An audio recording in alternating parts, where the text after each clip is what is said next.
Okay.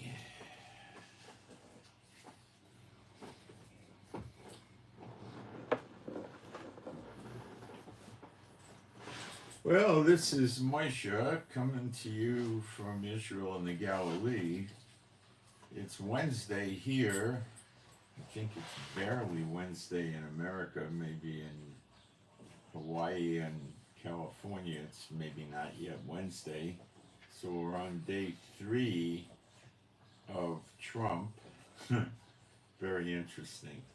Okay, I do have the music channel, the biblically, doctrinally correct music set up. There's 3 songs so far. They're on Telegram. Okay, there's a link in the description box at the lowest line down for the music, not the very lowest, but very much close to the end. And I'm going to put a link up in the chat high up at the top for the music channel, which is free. Telegram is free. You might be able to access it with your browser. I don't know what browser you got. And if you don't, if you can't, then you got to download the app called Telegram Messenger. Telegram is free. The app is free. The music channel is free. It's all free, on free, with free, over free. Okay?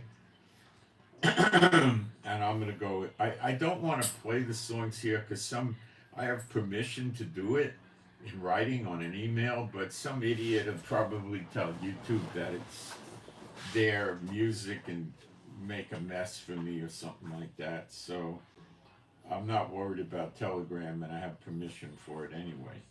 So I'm going to go into the live stream.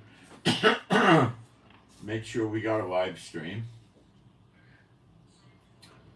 And I'm going to put a link up in the live stream for I'm going to go the music.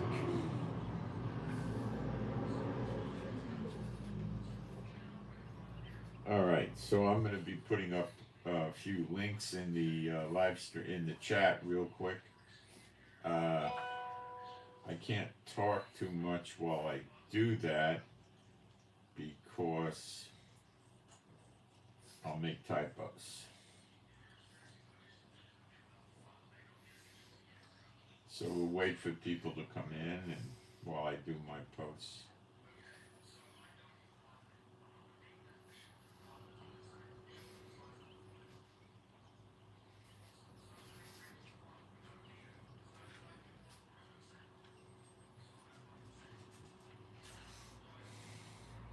Moving along here, it's going pretty quick.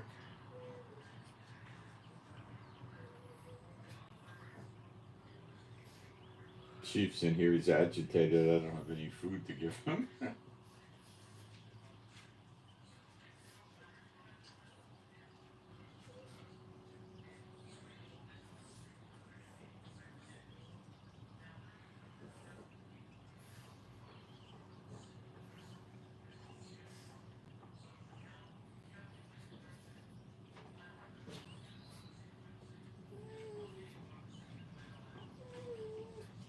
Cut it out, Chief. I'm not gonna go get food now. It's too early.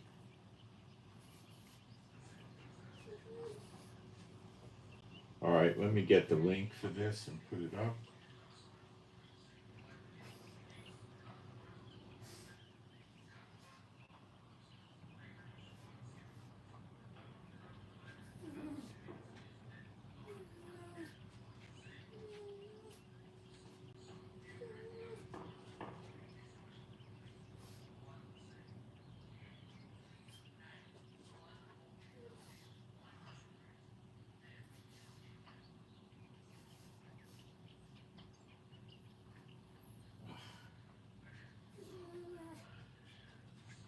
This doesn't want to cut. Stop it, Chief. You got no reason to cry.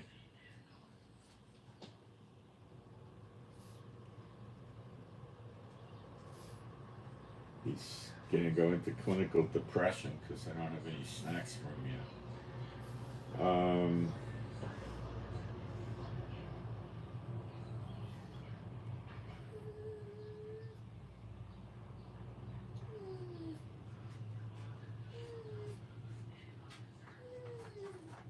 Come on, Chief.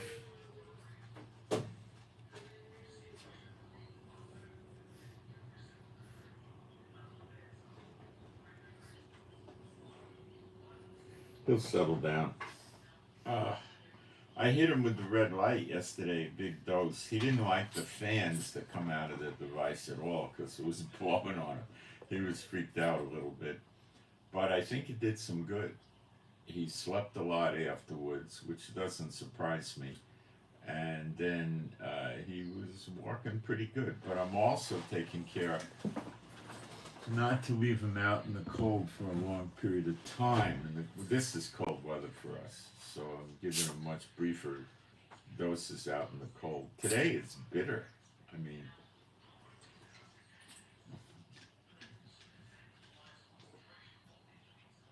the temperature is good, but it's windy and nasty. And tomorrow it's supposed to rain, and I think it probably will because there's a storm, I would say, coming in, without a doubt. So, but it's just supposed to be one day of rain. The lambs are also on the ground. In other words, they gave birth. So maybe we are going to go into the next month at the beginning of the month. Might be the beginning of the year. You know, I think we've all lost track of the calendar, but we're supposed to determine it by the moon, not by the crops and the livestock.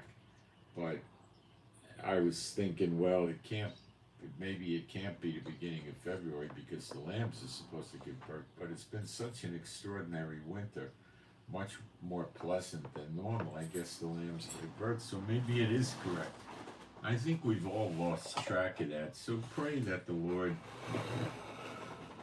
gives me some insight into that. But I think that we're good. I think it's going to be the new year. But I don't think that's necessarily going to be the I've covered this. This is going to be the beginning of the year of redemption. But anyway, I think that's going to be where we're at. All right. So I'm going to do some praise.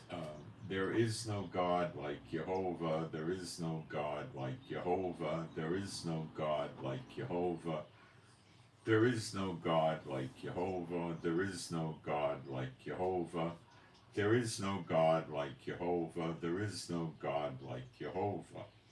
There is no Messiah like Yeshua. There is no Messiah like Yeshua. There is no Messiah like Yeshua. There is no Messiah like Yeshua. There is no Messiah like Yeshua.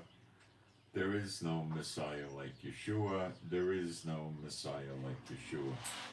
All right, so we're going to go through current events, which could just about be relabeled Trump Watch. Trump is current events. Okay. There's now about 1,000 potential illegal aliens in Mexico that have broken through the Mexico National Guard lines to approach the border. Now, they've already gone past the National Guard of Mexico, so I don't know what'll happen next. Trump did declare a state of emergency on the border with Mexico, and I researched this, and it's not anything horrific. I'll kind of explain it to you as best I can understand it. It causes the states on the border, which would be California, or I guess New Mexico, Arizona, Texas, to use their resources to help the federal government in this emergency. And it also allows Trump to use the military, which would be deployed inside America near the border. Now, this is still American territory. So the implications here is this posse comitatus, if I pronounced it right, in America, which means that the military is not supposed to be working in America, so to speak. So I think his emergency measures for the border waives that. That's my understanding, so he can deploy the military at the border. So what you're going to see, in my opinion, is the border patrolled by military helicopters, which will for sure have night vision, and they may have thermal viewers, probably will, and they can cover a lot of ground fast, constantly, and the fear factor of this to the people sneaking into America would be very high, because these helicopters are not going to go at 4,000 feet. They're probably going to go at 400 feet or something like that, right? He's probably going to put certain level of tanks down there as a scare tactic, but maybe not. So then he would be just armored Humvees with missiles at the top, and that has plenty of fear factor. He may use other kinds of vehicles as well. Which military he's going to use, I don't know yet. He fired the head of the Coast Guard. Why? Because it was some woman, I believe she had rank of an admiral, probably a 4-star admiral or something. And there's been a lot of illegal aliens entering America by water. So these people did not go and report to a customs and border patrol station to file asylum. They weren't making appointments to do so on the app, which has been removed. Not only did they remove the app, all the appointments made through the app are canceled.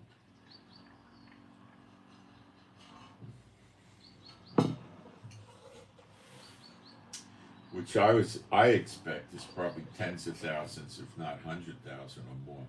They're all canceled appointments, and the app is no more. So he's messing up their procedures. Trump's messing up their procedures to come in and then become legal, or basically the thought was they're able to cross the border without being arrested, as long as they promptly showed up at a border patrol station and gave them their papers, which are normally filled out in Mexico, and they would get some sort of a document showing that they were now legal, and they would get a court date, which used to be in 2032, a few months ago. That stuff stopped. So Trump is saying if they want to get asylum now, they have to apply while they're in Mexico.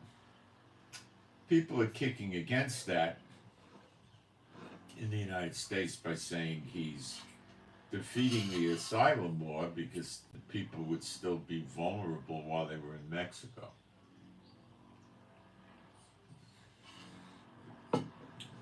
Yes and no. If they were escaping from Mexico, that would apply. But if they're escaping from a country, 2,300 miles away, a different country from where they are in Mexico, I don't think there's a lot of relevance there. But it could be open to review of the federal courts.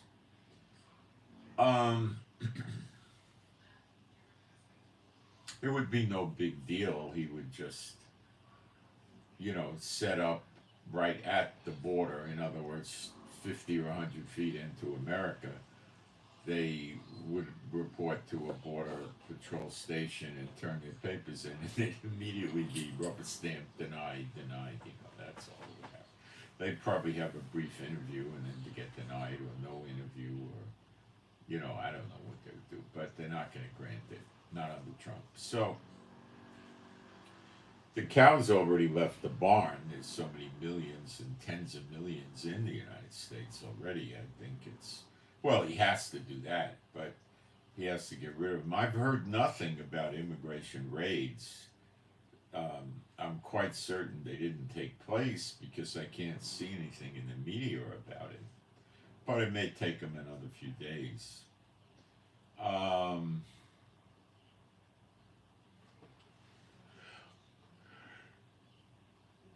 I read somewhere there's a 30-day period with this emergency status on the border where they have to make plans as to how to deal with it. Okay, so what it's not martial law. People aren't going to be put in curfew. People aren't going to lose their guns. People aren't going to be confined to their houses or anything. So it's not. It's going to affect the border, and people crossing the border illegally is what it's really going to do. That's it. Okay? Period. People that are legitimate are going to go through a regular border checkpoint, on a car, on a road, or a bus or something, and they're going to show their papers, and, they have a permanent residency, they're also a citizen of America, or they got a work permit, or, whatever it is. So now we go to the prisoners from January 6th that were in jail. I think it was 1,500-ish, something like that. It's a large number. Hundreds of them already been released, and some prisons are not releasing them. We could say they're refusing to release them, but I'm not sure that's the correct term. The people were standing outside the prisons and sort of protesting, demonstrating, and the prison correction officers are coming out and telling them, well, I'm waiting for instructions. I think they're going to be released, but I'm waiting for instructions. And these protests or demonstrators or people waiting for the release has been very stressful to the authorities. Now, there was one explanation given that not all of the January 6th people arrested ought to be released. Well, I don't know how legitimate that comment is, because I think Trump's pardon was broad. Now, if somebody did an assault or a rape or something while they were doing it, maybe they're not pardoned, but I haven't read that. I don't know. And that would probably be one or two or three people. The number is far greater than that. It's several prisons haven't released. They're saying, well, we got to go through the paperwork and the channels. Well, at this point, I don't think Trump has spoken to that publicly. He himself is probably trying to figure it out. Now, since many of the prisons, the majority of them, just released them when they got the paperwork, I don't think these other prisons are telling the truth. I think they're trying to find a loophole, and I think this is going to turn into, let's call it a mini crisis. It's a crisis even, possibly. I'll explain. All they got to do is come back and say, well, we don't think this is lawful. That's the first delay. We're trying to get our lawyers to give us an interpretation. That means the lawyers are going to try to find some loophole to keep the people in prison while the thing goes through the court system, which could be a long time.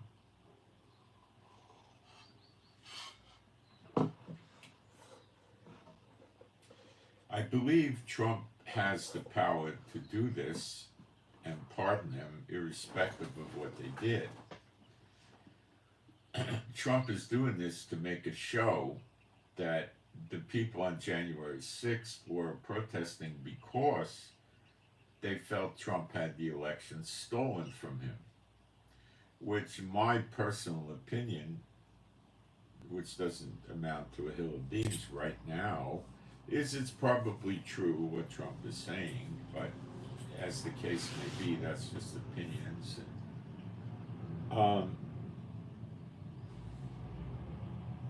Trump's pretty clearly of that opinion.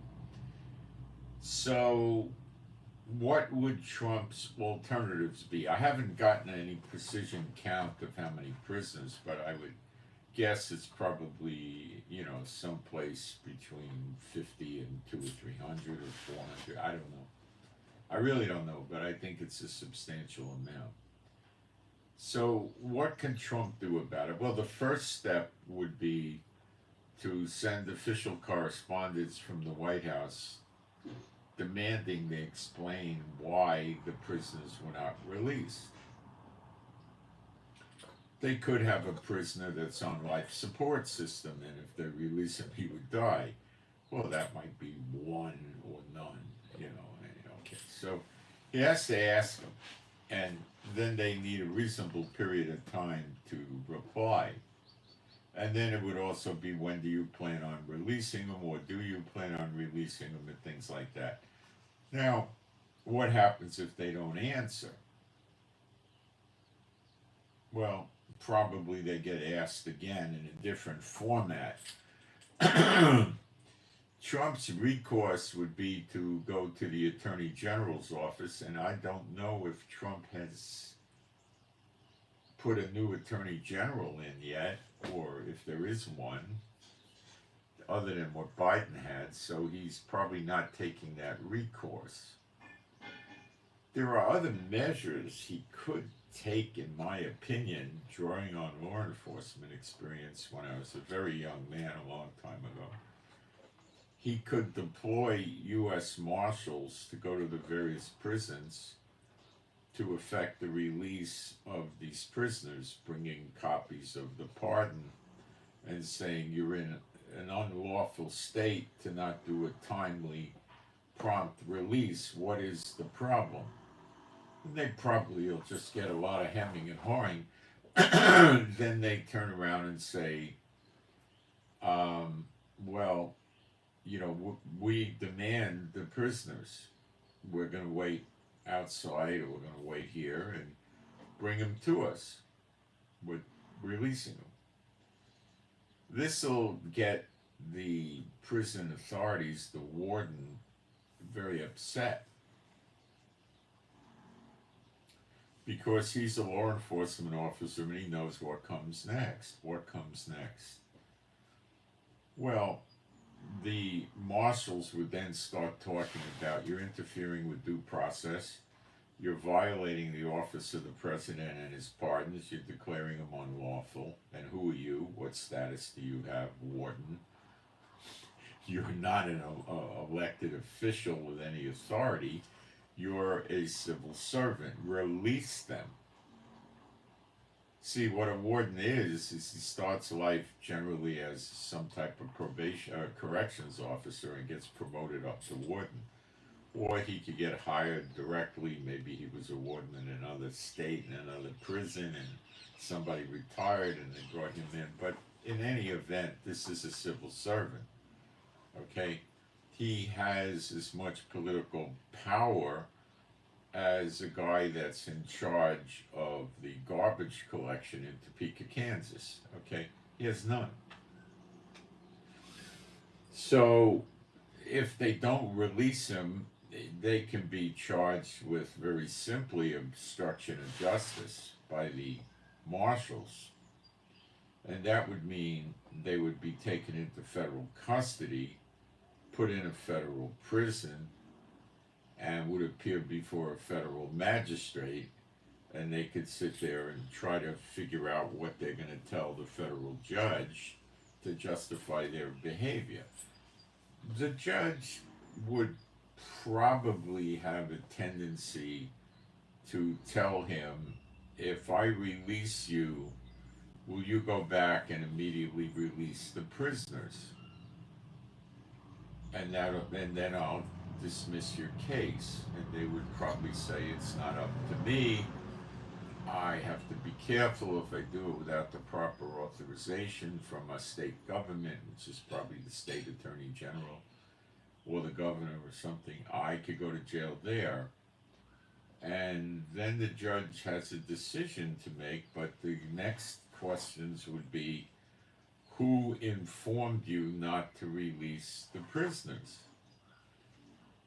How were you so informed? If he says nobody, he says, well, listen, buddy, you're on your way to jail. and scare him that way. But if he says, well, the governor sent me, gave me a telephone call, and you have a recording of that call, and what did it say? See, anybody like this would want a memo from the governor, and the judge knows that. So if he produces a memo, well, in my opinion, as a non-lawyer, the warden would be between a rock and a hard place. He violates the governor, he could go to jail. He violates Trump, he can go to jail. How do you resolve it? You're not going to saw him in two and give half to the state to incarcerate and half to the Fed. You've got that memo. Now the marshals go visit the governor. And they tell the governor that he has no authority to override the government, and he starts with state rights and crap like that. And,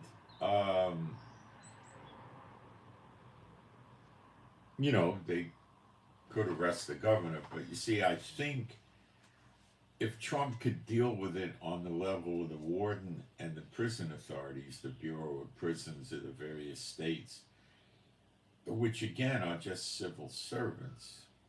Maybe the guy at the top is appointed or something, But I've never saw an election where the people vote for the director of the Bureau of Prisons in their state. I don't believe that's an elected office. In all states, or almost all states, probably not in any state. I've never seen them campaign for office or anything. I don't believe it's elected. So, what happens? Well, they're going to get the warden put in jail unless he could prove he was ordered not to release them.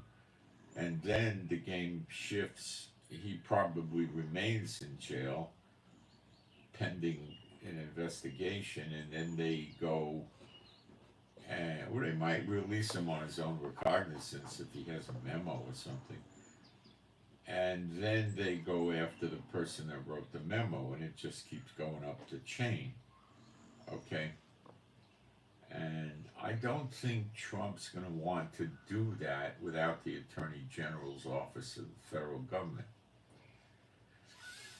because that would ultimately be the hammer that Trump should be using against them. But Trump may not want to wait for that and just hammer him using the office of the president, which is very, very powerful.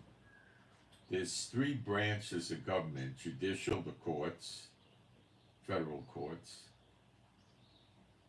the executive, which is Trump, period, okay? The executive branch, and then there's the legislative branch, which is the Congress, and I don't believe Trump needs the Congress for this. So I think the simple way is the marshals show up, we want the prisoners. You don't bring us the prisoners, you're obstructing justice, you're interfering with federal agents in the course of their duties knowingly and overtly, and they could affect an arrest on the corrections officers, because nobody cares about them in the greater scheme of things, okay? And does that mean they get the prisoners? Well, the chain of events, if Trump goes radical like this, would be arresting the warden and then telling the deputy warden he could join him, and just attacking the chain of command until you get down to the point where you're dealing with the captains or the commanders of the correction officers, and then say, do you want to throw your career away? Well, give us the prisoners. And then the prisoners go free, or the warden just capitulates, which is a very likely scenario. The other way it could go, if Trump doesn't want to arrest them, which I think he'd be pretty reluctant to do, but he might. He's Trump.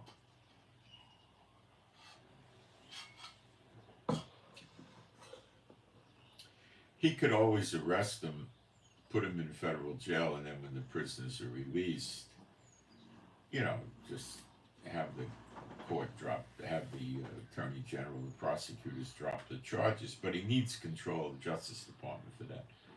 The other way to do it is to have, normally it should be the attorney general again, serve a writ of habeas corpus on the jail.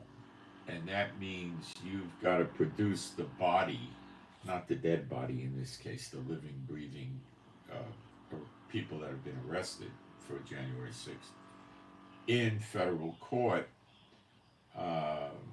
And there would be, you know, to show cause why you're not detained, or something like this, you know.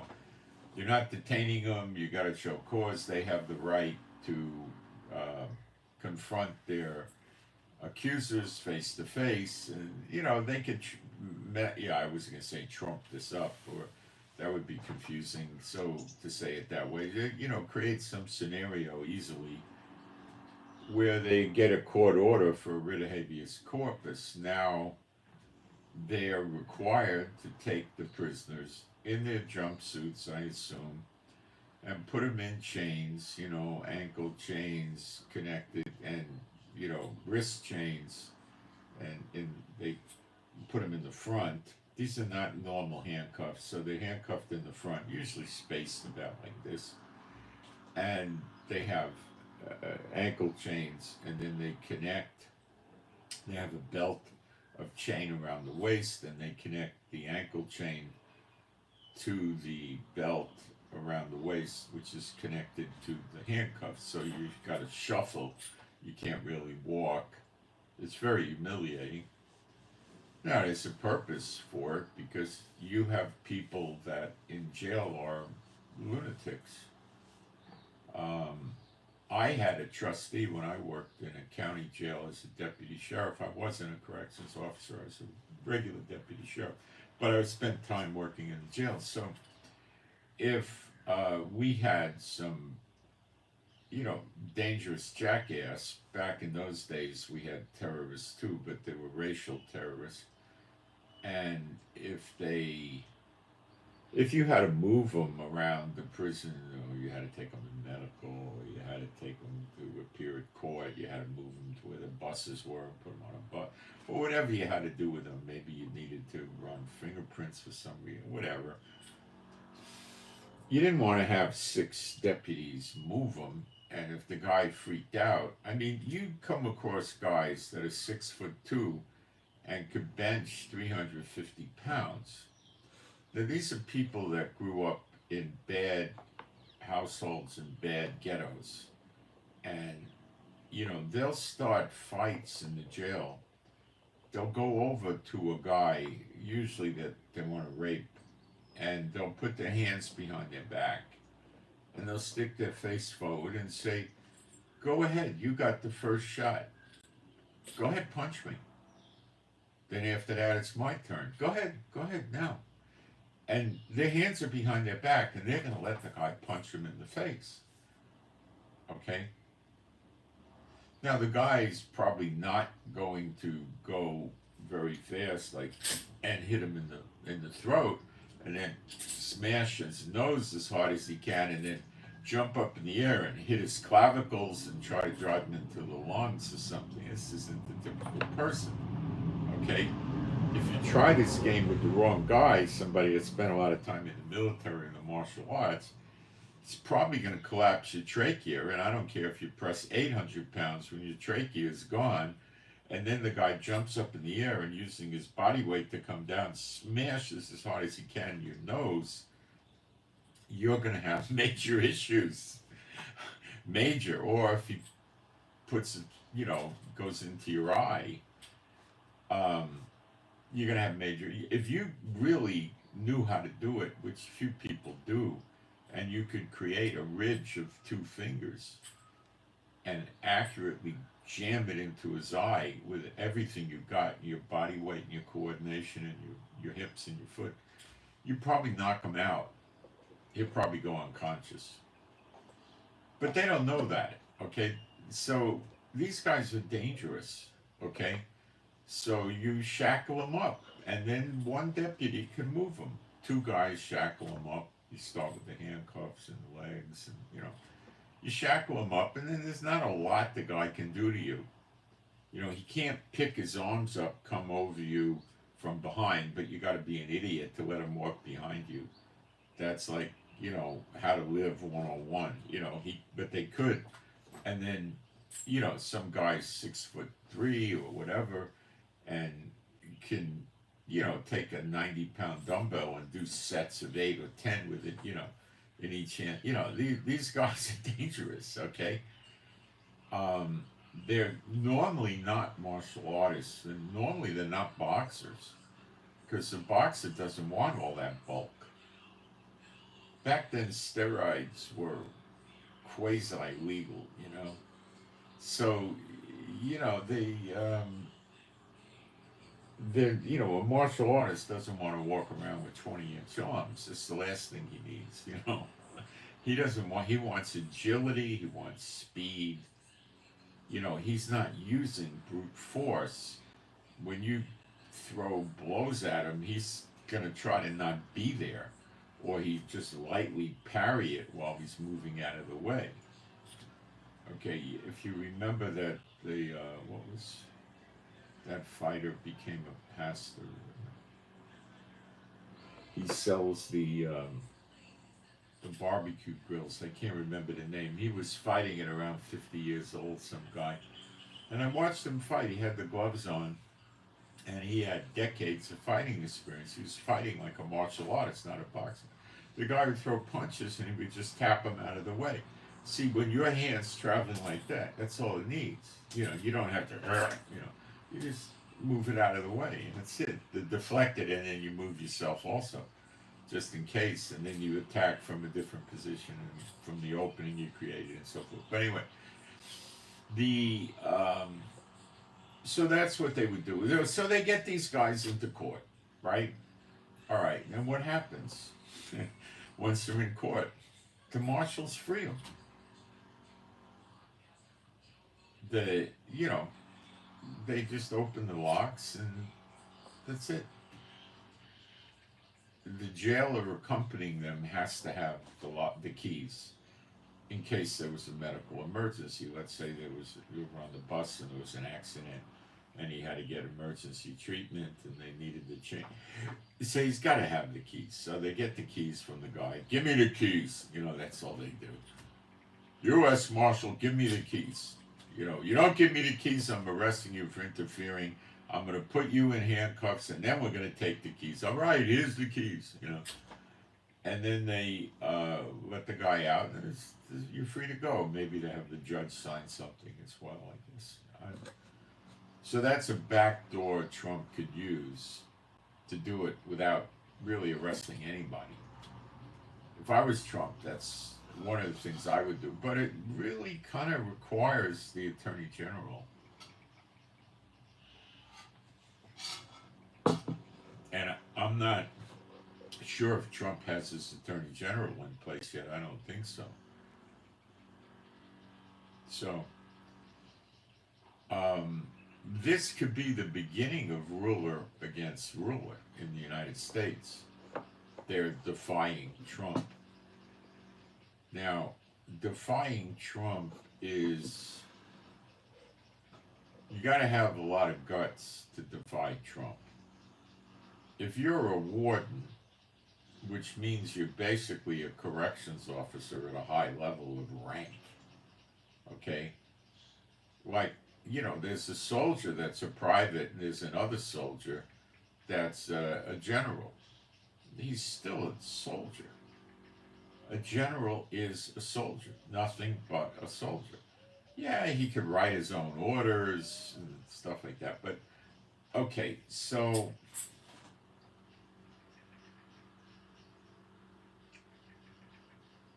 we have to watch and see what Trump's going to do about it, but rest assured Trump's going to do something. He may take some days to figure out what he's going to do and so forth, but it's going to come to pass. But first, he's going to try to find out for sure that they're not seriously working their way through the paperwork or seriously having some real legal issues about it.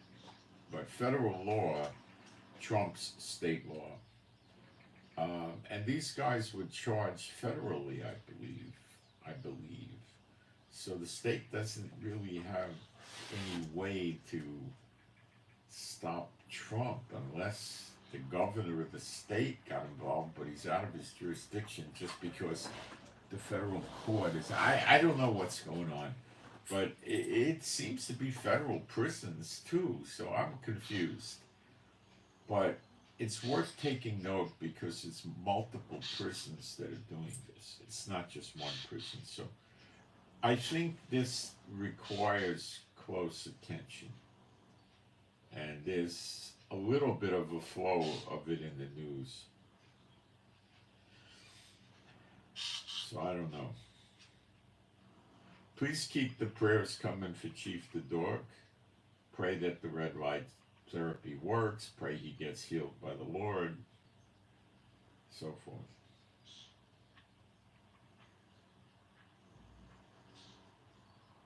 Somebody wrote, didn't a lot of Irish people get there illegally at one point? Where? In Israel?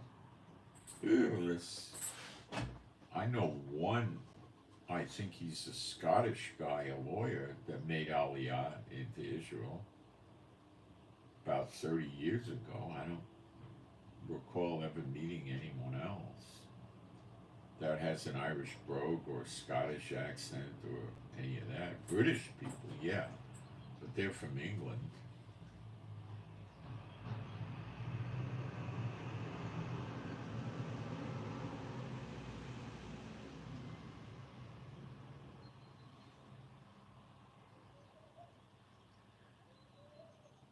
Oh, Irish people in America. There's a lot of Irish people in America, yeah. It came in the late 1800s, I believe.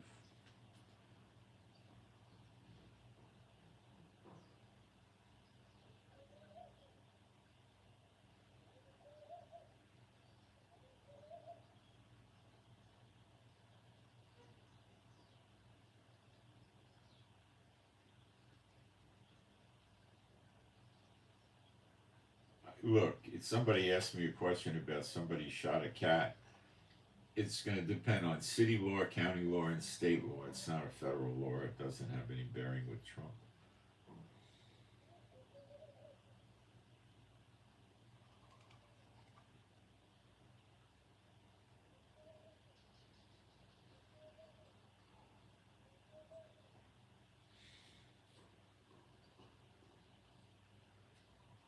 Call the police if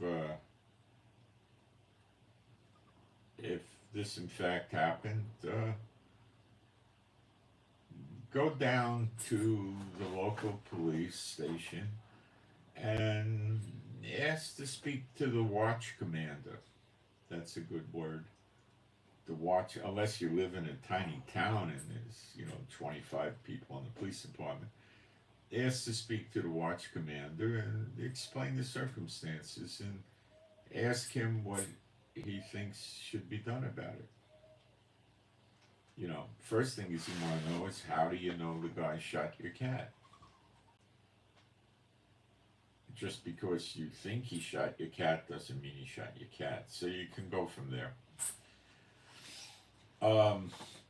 I know that in some cases they would consider this, like in Florida, it would be called a cat homicide, jokingly.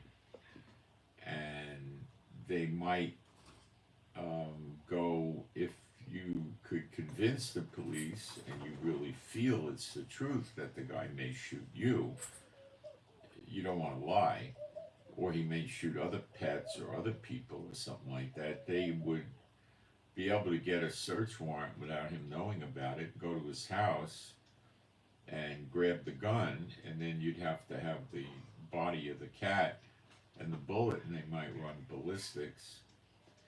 I know that in Florida, I lived in Israel for many years, but once upon a time I lived in Florida a long time ago. if a bear, which is an endangered species in Florida, came around your property, say you lived, 11 and 12 miles out of town, and your nearest neighbor was, 50, 60 yards away or something like that, and you had a few acres, was coming around your property, and you tried to run him off, and he didn't like that idea. Now, they don't have grizzlies, they got, the small bears, which could still be, 250, 300 pounds. You don't want to have a fight with one of these guys, but they're not anywhere near as aggressive as a grizzly. Nowhere near. And he was coming around your property, and you took your 12 gauge and you put one of those Baranki slugs in it, and you blew him up, killed him. They would likely charge you with what's jokingly called bear homicide, and get a warrant, grab your guns, run ballistics, and throw you in jail for several years and give you a big fine.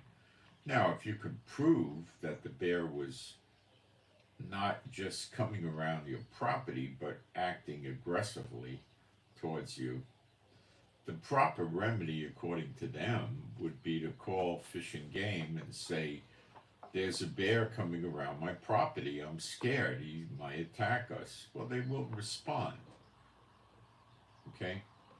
Especially if you say, I am recording this call, and if anything happens, heads will roll. There's a bear coming around. Now, if you took a video on your phone of the bear, it would help immensely. And if you said you've got a recording and heads will roll if you ignore this call, believe me, I am scared, I am desperate. They're not going to come out and arrest you. They might have a little attitude, but they're going to try to get rid of the bear. That's your correct measure, okay? But people get charged for this. Now, I had a friend that was a lawyer. He was my lawyer, and he was a darn good lawyer, an excellent lawyer. He used to be a deputy sheriff, and then he was a state's prosecuting attorney. He was darn good, this guy. He said to me, I was sitting in on a meeting in a restaurant where the owner of the restaurant was friends with him and was asking him what to do. And the lawyer said to him, look, what would you do if a motorcycle gang was coming around your property and you got your grandkids there and stuff like that? Would you just let it go on? He said, no. He says, well, why are you letting the bear do it? See? So he said, well, I don't want to go to jail. So there are ways of disposing of bears that is illegal, but if you do it, and they figure out you did, I'm not going to talk about it because I love animals, but if you did it and they figured out you did it, you could be in a lot of hot water. So you have the same problem with alligators. I lived there and I had an alligator come out.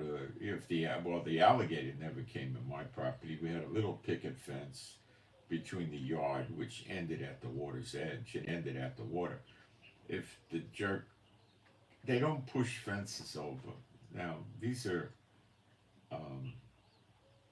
alligators, not crocodiles in Africa that are way more aggressive. So they don't do anything, and they're not that big. They're 5-6 feet. They're not 16 feet or anything like that, So I didn't have any problem. But let's say I didn't have a fence and the thing crawled into my backyard and was laying there in the sun with its mouth open having a good time, right?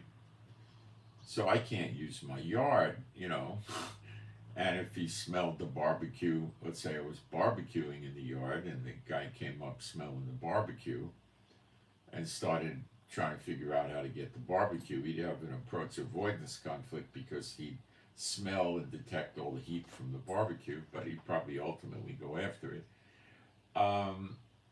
What do I do? Do I shoot him for stealing the hamburgers? You can't do that. The only way you can blow the alligator up is if there's claw marks like he's charging you. Okay? And then you shoot him. But they're going to also say, why didn't you just run in the house and close the door? I don't think I had enough time to make it. How come you had a gun? Well, I saw him in the yard. I tried to scare him away. There's things you could do. But the fishing game is going to be against you. Okay? Now, a cat is generally not considered a lethal threat. A cat is a nuisance animal if it comes around the house and tries to steal food or whatever it's doing. It's not considered. How many every year, how many regular cats attack a human is pretty rare, and how many kill a human even rarer, I don't, maybe it happens every century once or something, I probably never does, but so you got to be careful with things like this. You could get into a lot of trouble. Killing your cat is the sign of a jackass, okay?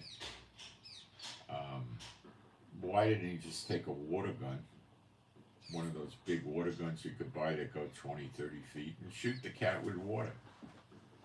The cat wouldn't come around anymore. We have cats that come on the property. They seem to know when the dogs aren't out. I think they come around stealthily and watch and listen and smell to make sure the dogs aren't there. So occasionally, to keep them on their toes, because we have birds too, we open the back door and rush the dog out. And the dog knows the cats come around by smell, and the dog comes out of there, flying out of there, trying to catch the cats. Now, I love cats, and the dog has to run quite a distance to get the cat. And the cat's going to hear the dog very quickly, and the cat just gets altitude or climbs the fence or gets out of there. And hopefully that keeps the cat away. They also try to open the garbage can. So they're annoying, but we don't kill them. I mean, if they try to open the garbage can, which raccoons do too, take a cinder block and put it on the garbage can cover. What are they going to do then? Nothing. They end the game. It doesn't work anymore. That kind of thing. All right, enough on wildlife. Let's look at the chat. So the music channel is up, and John Jones. Is that Tiger Man Jones? I don't know John Jones. I knew personally Tiger Man Jones, who used to fight in the 50s on Gillette Fights of the Week. But I don't know John Jones. I don't remember what Tiger Man Jones' name was. He was a black guy. He was a real character. He became a chiropractor after his fighting career. And he came out of the streets, and then he swindled his patients with a gold scam and went to jail. Then he was working, I think, on oil, drilling oil with a drill. He was in phenomenal shape. And he was, at that stage of his life, getting severe migraines. I don't know how many years. I lost track of him. I don't know how many years he lived after that. I'm sure he's long gone. He told me that when he was fighting, he said all the other fighters used to, drink liquor when they wanted to unwind and relax. He said what he did is he mixed heroin and cocaine together instead of the liquor because it was less destructive to the body and he could recover from it much quicker. I mean, you got Moore's jaw, this guy. He told me he was in jail with Jack LaLanne. And Jack LaLanne was not, big Jack LaLanne. Jack LaLanne was getting raped in the jail a lot. And he felt sorry for him. So he went over to him and he said, what do you do that for? And then he taught Jack LaLanne how to work out and showed him some fighting stuff, I guess. And he came over to me once and he said, hold your hand like this, and he was looking for the muscle here. Only a martial artist or a fighter would know to do that. And he looked at my hand and says, you got it. He got all it. And then he became friendly with me, But I wouldn't want to fight this guy. You could hit this guy all day long. I don't think anything's going to happen. I mean, you could hit him in the larynx, and then a lot would happen. You could break his clavicle, which doesn't take more than about 12, 14 pounds of pressure. Stuff like that you could do, gouge his eyes. But what's he going to do to you? You know, this guy spent, probably 20 years of his life learning how to throw punches to get the perfect timing with his body, the pivoting, the legs, the hips, and the impact is rather scary, you know. To be a successful prize fighter all the way up at the top where you're getting, runner up to, middleweight champ or welterweight champ or actually champ, and you've got to be so resilient to getting hit, you know. Now, he used to tell me things like, I see guys, they do push-ups, 1, 2, 3. He says, that's not how you do push-ups. He says, you got to do push-ups making sure you're going slow and you're getting everything perfect, See, this guy was special, but I think all that fighting and getting hit in the head so many times over the years cost him big time, Cost him. But then he became a bartender, I believe, and I don't know what happened to him. I don't know. His family worried about him a lot, and he had a family that really liked it. I think his money was all gone. He didn't have any money. After that gold scam, he was, you know, he was, you know. Sadly, that's what happens to a lot of prize fighters. They drag them up out of the hood, and they use them as disposable throwaways, and they, sometimes they make it pretty high up, and then they burn out. They throw their money away, and they, a lot of times they got a 5th, 6th grade education, and they don't. It's a sad thing. It's a lousy thing. Okay, so let's get back into things here. Let's see what else is going on. I'm going to check my notes.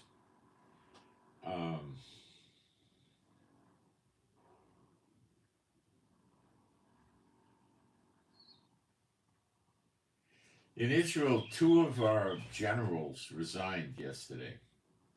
An Air Force general and Halevi, the head general. Now, he's not the Minister of Defense. That's like the Secretary of Defense in America. He's not. That guy's still around. His name is Katz. Halevi, which means the Levite. That's a common name in Israel. Halevi, it means you're a Levite. Okay. There's other last names that mean you're a Levite too. I have one of those names, and other people do. But in moving along, like Cohen, it means you're a Kohanim. I have a Kohanim name. But moving along, why did they quit? Well, there's, I think, 2 reasons. The big reason was the ceasefire. Because they're suspicious that Netanyahu is going to make this temporary ceasefire of 6 weeks into a permanent ceasefire. And that means Hamas wins and Netanyahu let them win, contrary to what he promised about 15 or 20 times publicly. Okay? He would not stop until he accomplished his goals. And the way it looks now is Hamas is going to be running Gaza. They're going to have the ability to smuggle weapons in from Egypt through the Philadelphia corridor part of Gaza.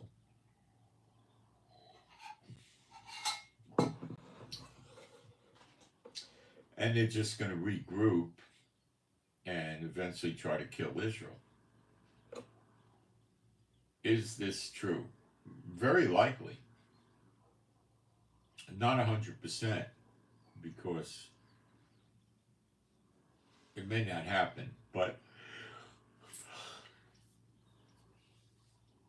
it appears to be how Trump wants to pressure Netanyahu. So they quit as a protest. The other reasons they may have quit, although I give this back burner, is there's a lot of pressure to put an independent investigation on what happened in October 7th. And October 7th, in my opinion, was allowed to happen. And they might think if they're no longer holding office in the military, they may not come under scrutiny. But it sounds like that's not correct. So I think it's probably heavily related to the ceasefire. 3 female hostages were released, and we gave them 90 terrorists out of the jails, which returned to the West Bank and are re-upping with the terrorists to try to kill us again with a vengeance now because they were in jail. So why did Netanyahu release 90 prisoners for 3? Is something wrong with this picture? Of course. Whose side is Netanyahu on? Whose side is Trump on? It's weird, right? 90 for 3? That's humiliation. But Netanyahu let this happen. So you think he really cares about the hostages? And at the end of this thing, only 33 hostages are coming back out of a potential 100. How many of these 100 or so, as an approximate figure, are still alive? Nobody knows. So they were going to release the next batch of hostages, which I think is 3 or 4, Sunday, because they said they were going to postpone it a day, but they probably got scared that Netanyahu would call that a breach, so they moved it back to Saturday. So Saturday there's going to be another 3 or 4 coming out that are going to also be women. Now Trump didn't get what he wanted. Trump was belly aching, I want the hostages released before January 20th. Did that happen? Well, 3 hostages. He said he was going to get the American hostages, which were Israelis with dual citizenship, also Americans, and there were 4. Well, obviously he didn't get them either. So Trump got a pittance of what he was barking for only. So what's up with that? Well, obviously Trump doesn't care that much about the hostages, obviously, right? You don't evaluate these politicians and military leaders by what they say. Listen to what they say, sure, but it's their actions.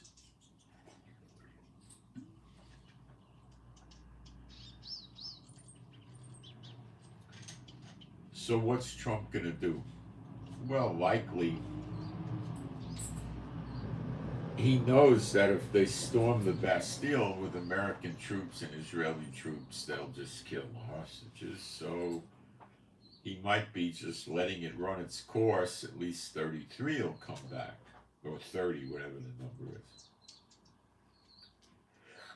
But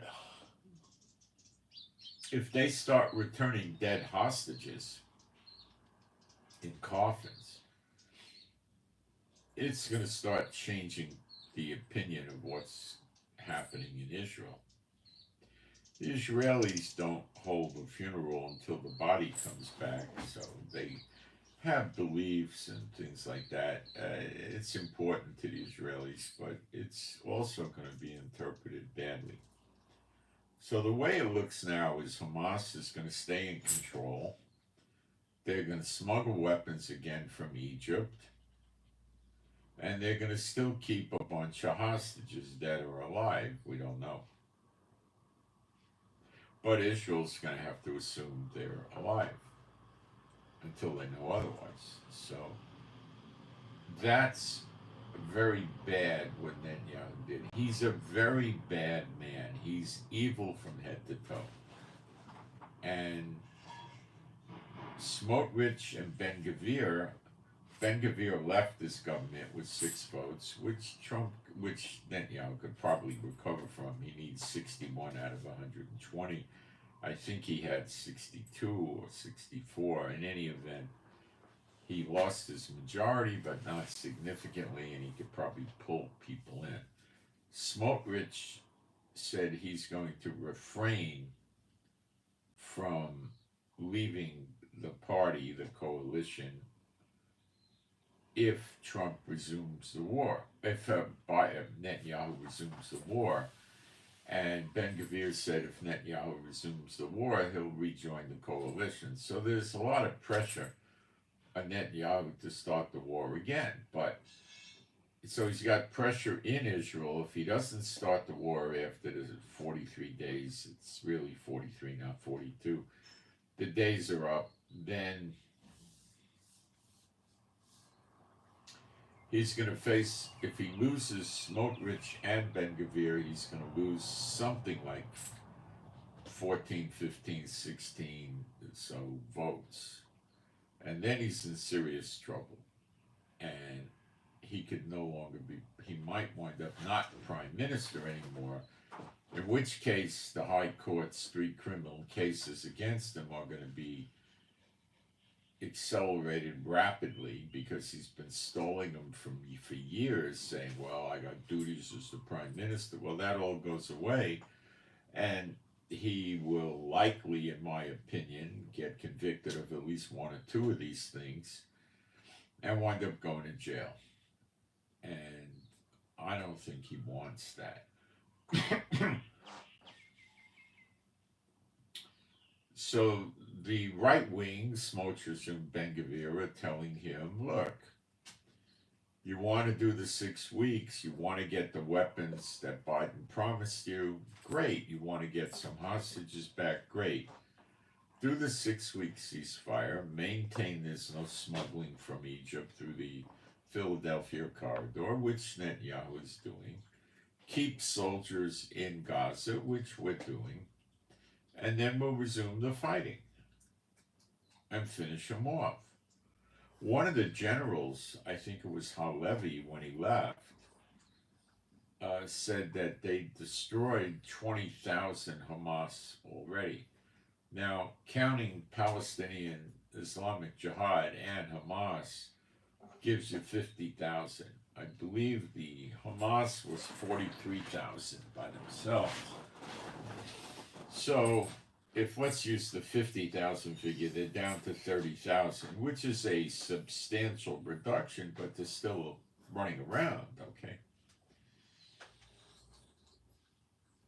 Now we're bringing, the first day there was 500-600 trucks with humanitarian aid, fuel, water, food, and other stuff, cigarettes, I think, I'm not sure on the cigarettes, coming into Gaza from Egypt. I don't believe Israel's paying for the aid. The last 2 days they were running about 900 trucks a day, rough numbers. Now, how do you establish a starvation level in Gaza with that much food coming in?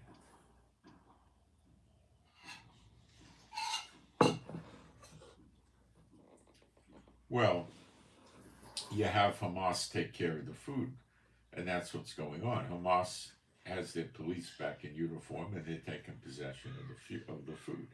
So the lion's share of it is going to them and their families, and the rest going to the people. So even if you send 2,900 trucks a day in, same thing would happen.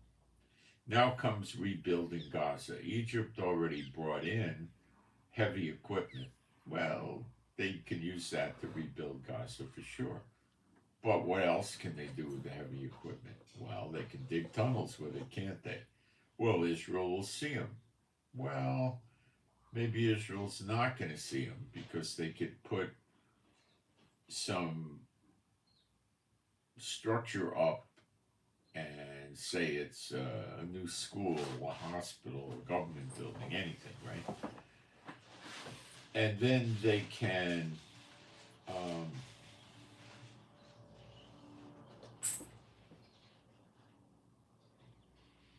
build the tunnel once they got walls and a roof up.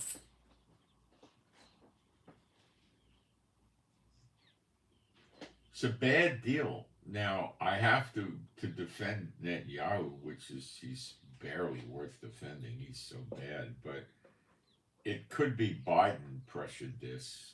But Trump went along with it. But since Trump wasn't seated as president at the time, while he sent an envoy over there, Trump probably didn't say, oh, just shine Biden on, and when I get in office, do what you want. He probably pushed them also because he wanted the hostages back before his inauguration. But 3 hostages?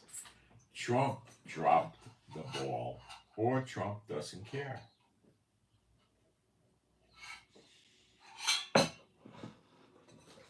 He did say, well, it's Netanyahu's war. If he wants to resume it, he can resume it. So Netanyahu maybe will resume the war after the time is up, in which case Smotrich and Ben-Gvir go back into the coalition. Well, Smotrich is still there. They still haven't stopped Palestinian Authority from using their revenue from the taxes to support the families of the hostages after they're dead or while they're in jail, giving them over $3,000 a month per family.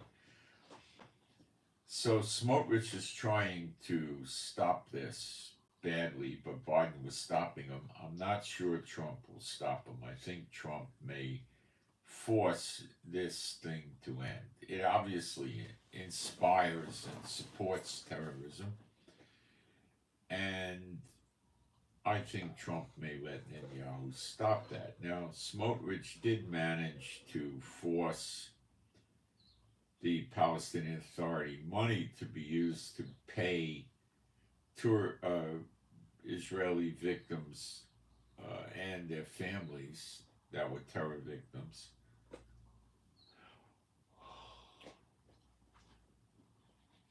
They have to pay the damages to these victims. So Smotrich is trying to bankrupt the Palestinian Authority so they just go away. But the world is going to support them. So the reconstruction of Gaza has already began. What can they possibly accomplish in 6 weeks? Well, their primary objective is going to be to dig tunnels, because a lot have been destroyed. But I don't know, with the soldiers there, I don't know how they're going to get that done. So I don't think that's going to happen. We got drones, we got planes, I doubt it. The first thing they got to do is get the rubble out. That enables the trucks to move around Gaza freely. And that is going to take them probably a minimum of 3 months and could be a year. So maybe 6 months is a more realistic figure, right in the middle.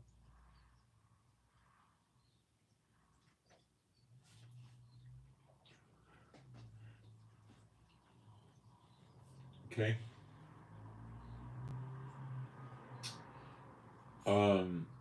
So I think all that's going to happen in the 6 weeks is going to be predominantly rubbish removal, and there might be buildings that are moderately damaged or mildly damaged that they might try to rejuvenate, like a government building or a school or something like that.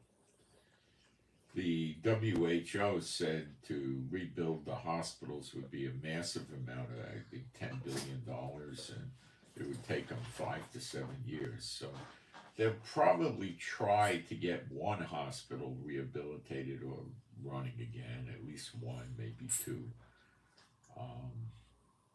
They're going to want that for their own sake, but they also use hospitals as command centers. Of course, it's human shields of the worst kind. So we'll get reports as to what their rehabilitation of Gaza is. So, the generals look at this and they say Netanyahu's a complete moron. We worked day and night, stayed up nights, woke up in the middle of the night and look what this bum does. Now, of course, Netanyahu's going to say, oh, what could I say? I'm getting pressure from Biden, So,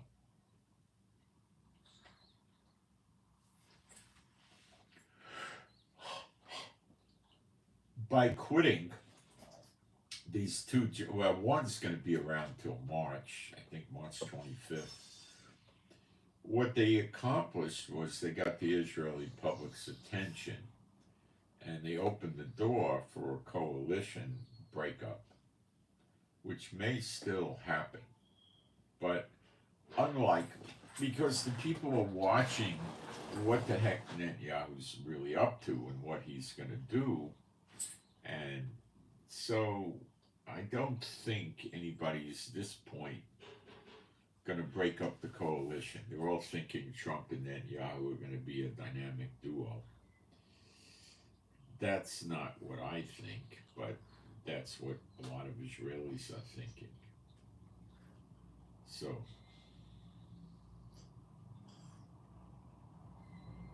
but remember, the Minister of Defense, Katz, didn't leave. He's still there.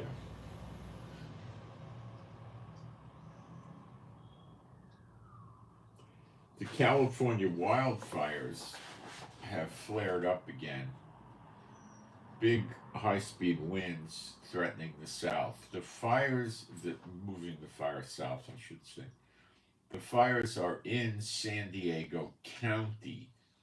San Diego County is big, and in the center, or inside San Diego County, is the city of San Diego, which is where the population predominantly is. The city of San Diego is not yet, at this time, affected, and I don't know if it will be. They probably wouldn't tell you because it would create panic, and San Diego has several million people, I believe, plus the outlying areas, and it could be a problem with evacuations, so they may not be saying that.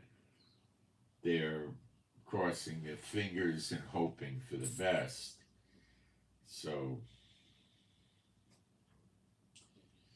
it's a bad situation all day today. They're going to get high winds moving the fire, and new fires already started, and they're going to get more new fires and flare-ups. So the situation is anything but good.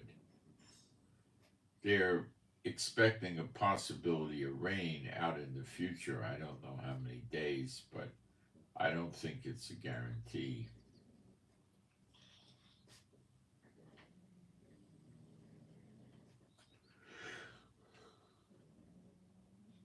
I believe these fires came from God, and it's based on the scripture in Jeremiah 50:51. It says, I will kindle fires in and about your cities. I think I can look for it.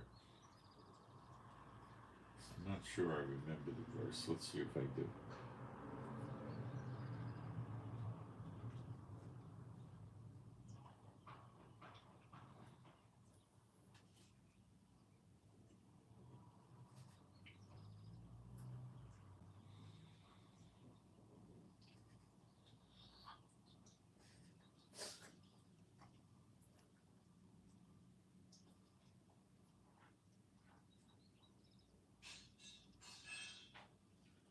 One scripture I think I should remind you of is Jeremiah 50, verse 24.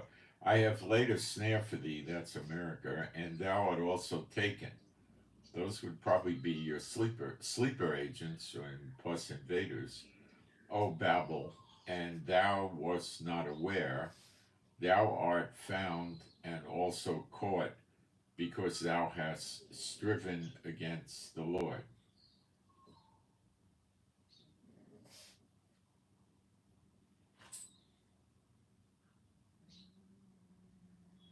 Okay.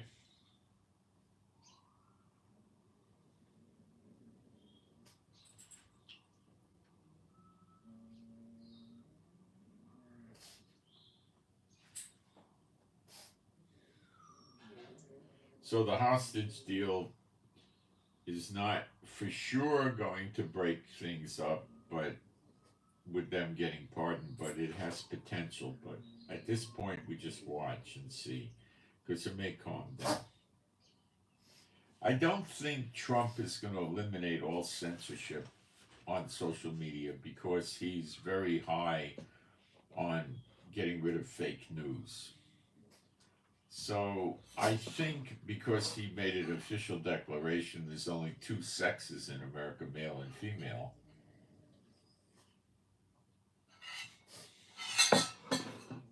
that people will be able to talk to that issue on social media, which I don't believe is the case right now. But I'm not so sure that, Elon Musk and the Facebook character Zuckerberg and the others are going to be allowed to let people criticize the government acutely. I don't know. I don't think Trump's going to take that path. It's going to hurt him.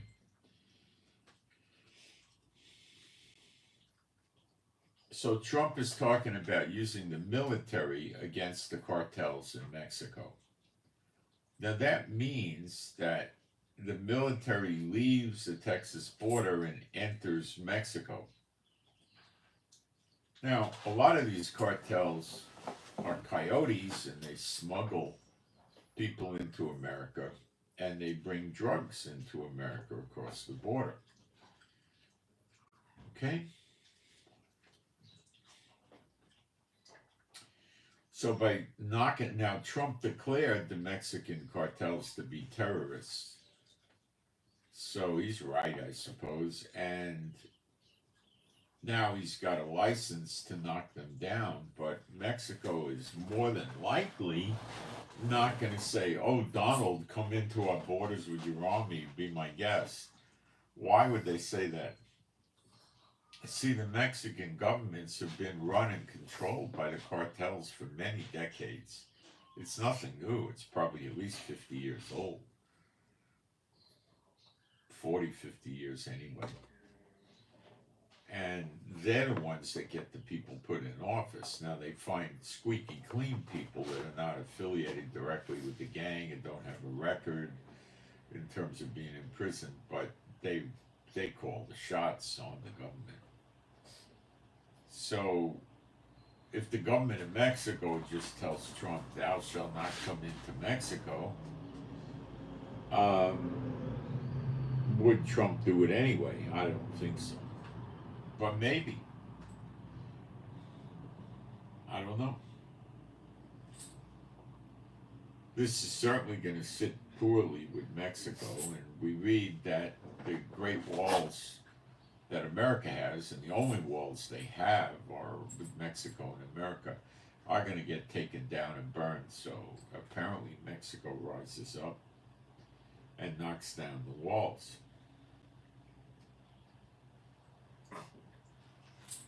So that seems to be moving along.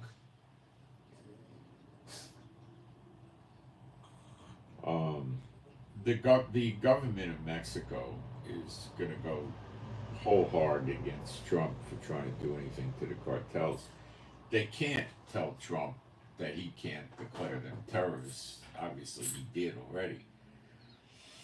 But they're going to raise a stink about his practices towards immigration and other things.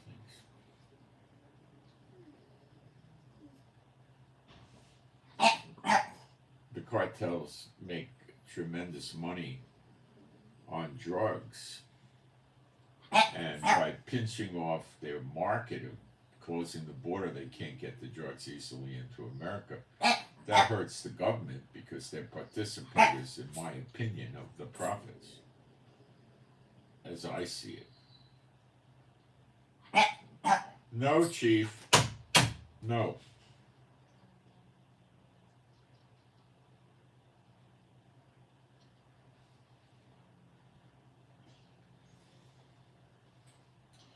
I don't know when this fire thing in California is going to stop, and if these things are of the Lord, we'll soon see.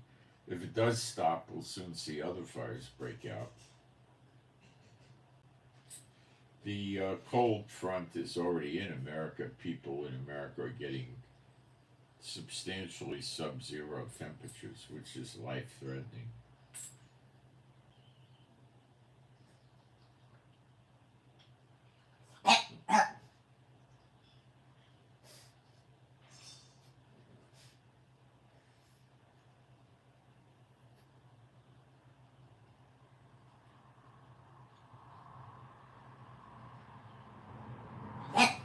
Shh. Stop being mean to me, Chief. He has no idea we're on the air, you know. Stop. No.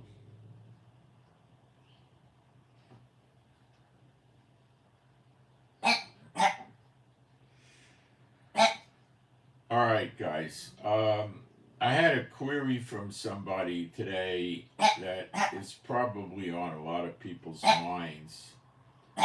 And the guy asked me the question and then rescinded it, which is good. He's a nice guy. So he wants to know, no, Chief, no. Why Enoch can't be one of the two witnesses. All right. It's first of all because Enoch was translated to heaven and he didn't die, doesn't mean God's going to send him back in human form so he could grow up in Israel and then die again as one of the two witnesses. There's no basis for that. Melchizedek also had no end of days, so you could also say he is one of the two witnesses too, but we have no basis for this at all. But we do have basis for Enoch not being one of the two witnesses. Of course, the church ignores this. Hebrews 11, I think it's verse 5. We'll go there.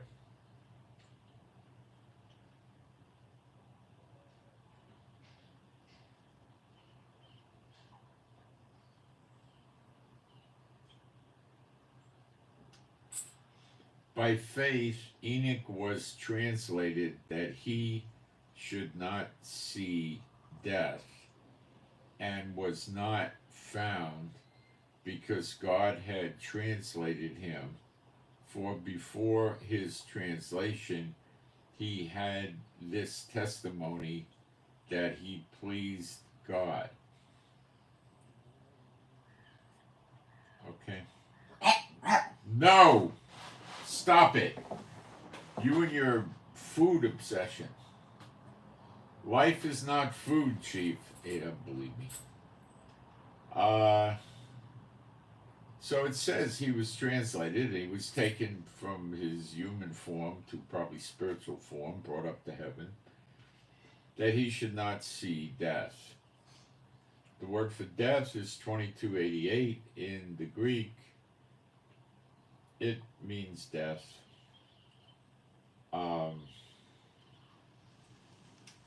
So if you're going to make him, Enoch, one of the two witnesses, then he would see death.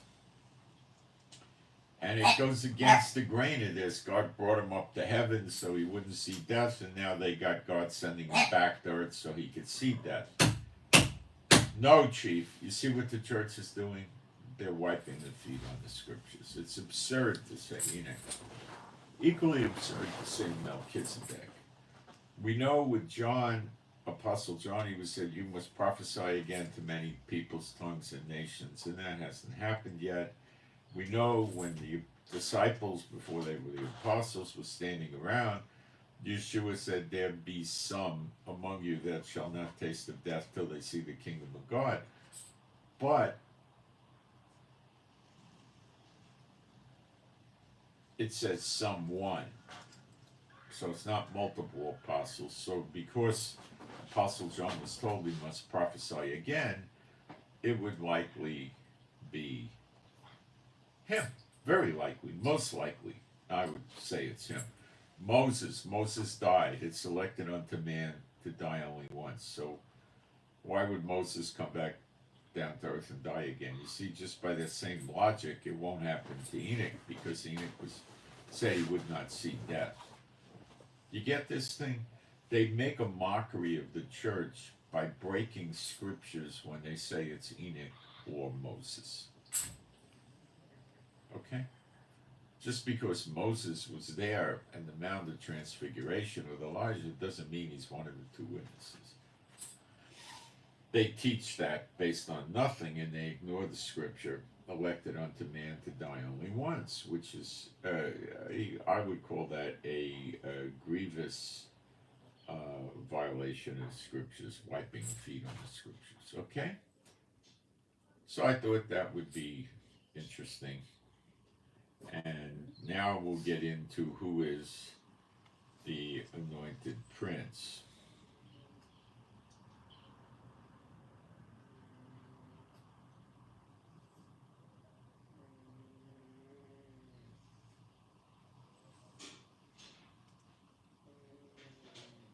Chief knows when I bang on the chair, he's supposed to stop.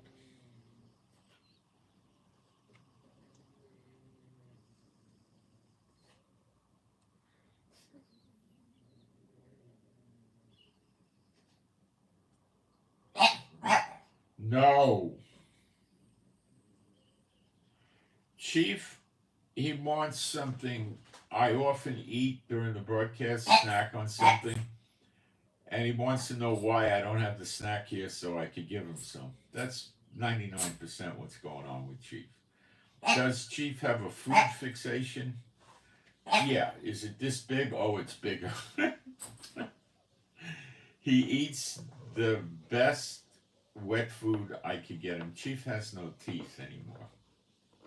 He can't manage dry food unless I soak it and chop it up and stuff. So what I give him is wet food, and I put it in a bowl, and I just take a knife and I chop it up very, very, very, very thoroughly.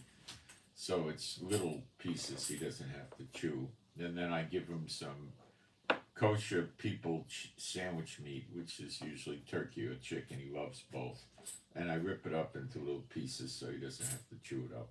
And he gets a sufficient portion, and then before he goes to sleep at night, I give him 2 pieces of sandwich meat ripped up into little pieces so he has his belly full. Remember, Chief is, 2 pieces of sandwich meat for Chief is like you eating, what, a dozen or 15? I mean, it'd fill you up, okay? Now, if I give a piece of sandwich meat to the big dogs, they go, whoop, it's gone in a second. It just disappears. I used to give hot dogs like this to my Neapolitan Mastiffs, regular sized hot dogs, and I used to get so worried with it, they just, boom. The female would chew it a little bit, the male would just swallow it like a pill. The quicker they get it down, the safer it is that another dog won't steal it. Or a pterodactyl won't fly down from the sky and grab it, or a T-Rex won't jump the fence and grab it, or whatever they're fearful of, So they just gulp a piece of sandwich meat down. Now, Bueller actually chews it a little bit, but Mommy just gulps it. And we used to get these, I don't buy them anymore, they're not that healthy, like a beef stick. An Israel version, which would be more turkey and chicken, and sometimes they were all beef. And I'd break a piece like this off and give it to the dogs, and like they swallow it like a vitamin, I go, what are they doing? I don't like that, But that's how they are, And I don't think they taste with their mouths. I think they taste by smell. To this day, whatever I feed Beulah, she smells it before she eats it. And she doesn't eat anything, but anything related to meat or fish, she eats. A lot of times we have salmon. We buy a salmon fillet. It's not expensive in Israel. I think it's cheaper than what you pay in America. And it has the fish, and they skin, and we don't eat the skin. Sometimes I eat a little of it. And we give them the skin, and we cut it up, and they eat the skin, and they really like that too. And they eat the fish too. If you give them the fish, you got to be careful of bones, since they don't deal with bones correctly. You never want to give them bones. You know? I used to have my Neapolitan Mastiffs. We would take um, eat steaks, and it would have like a T-bone with the bone, and I would give the male the bone. I mean, it would be a good sized bone. I never saw anything like this. To this day, I still remember it. He was a really nice dog. He would go, and it would be 5, 6, 7 bites, and he'd swallow it. He just pulverized it with his jaw pressure. With the female, it took her a little longer. She was 100 pounds, and he was 125, solid muscle. Just solid muscle, no fat on him. He was very, very tough dog, you know. But like I tell people, if you want to have a dog for protection, well, God's your protector, but if you want to have a dog as a deterrent or something like that, don't get these killer dogs. Get 2 golden retrievers, not 1. Get 2. Golden retrievers are loyal, faithful, smart, loving, and they will defend. But if you have 1 and you had intruders climb the fence and come into your yard or get in your house or something like that, he'd probably do something, but he would be hesitant. He would be trying to scare them off first, like barking and acting aggressive. But if there's 2 of them, boom, they'll just go. If there's 3, even better. But that's a lot of dogs to keep. So if you have 2, they're going to get along really good, even if it's 2 males. And they'll defend, and they can hurt badly, you know.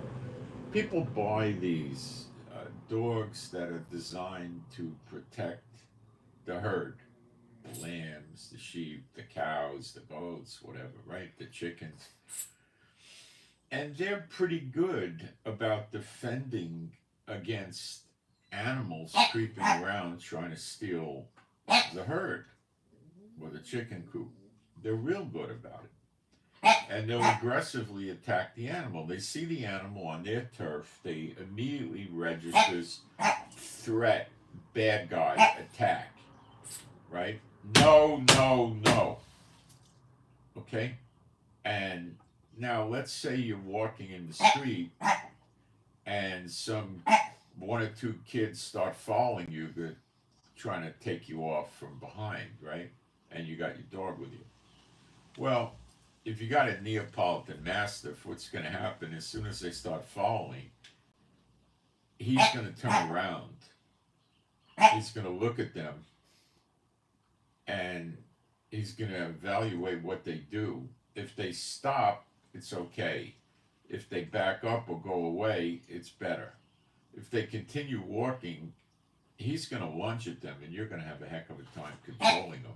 125 pounds, extremely strong dog.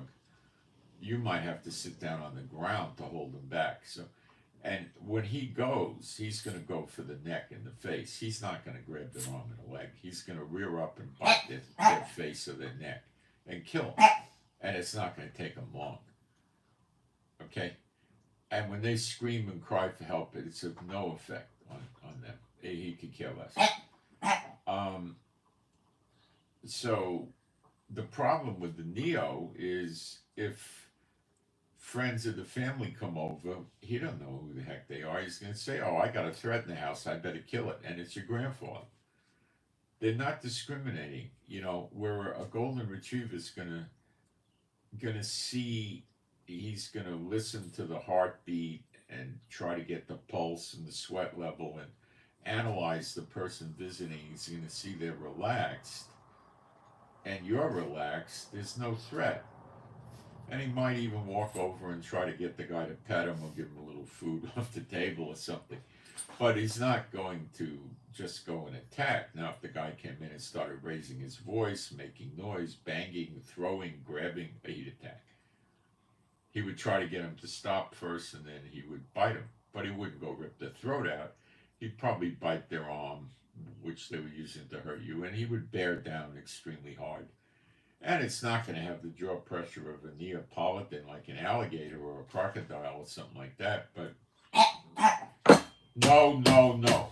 But it's going to be sufficiently painful that the person's going to be bleeding profusely, and it's going to get the job done. And they're good with kids, and see, somebody breaking in the house, any moron dog's gonna say, well, what's going on here? This guy's breaking in the house. There's noise, banging, kicking. The door's moved open.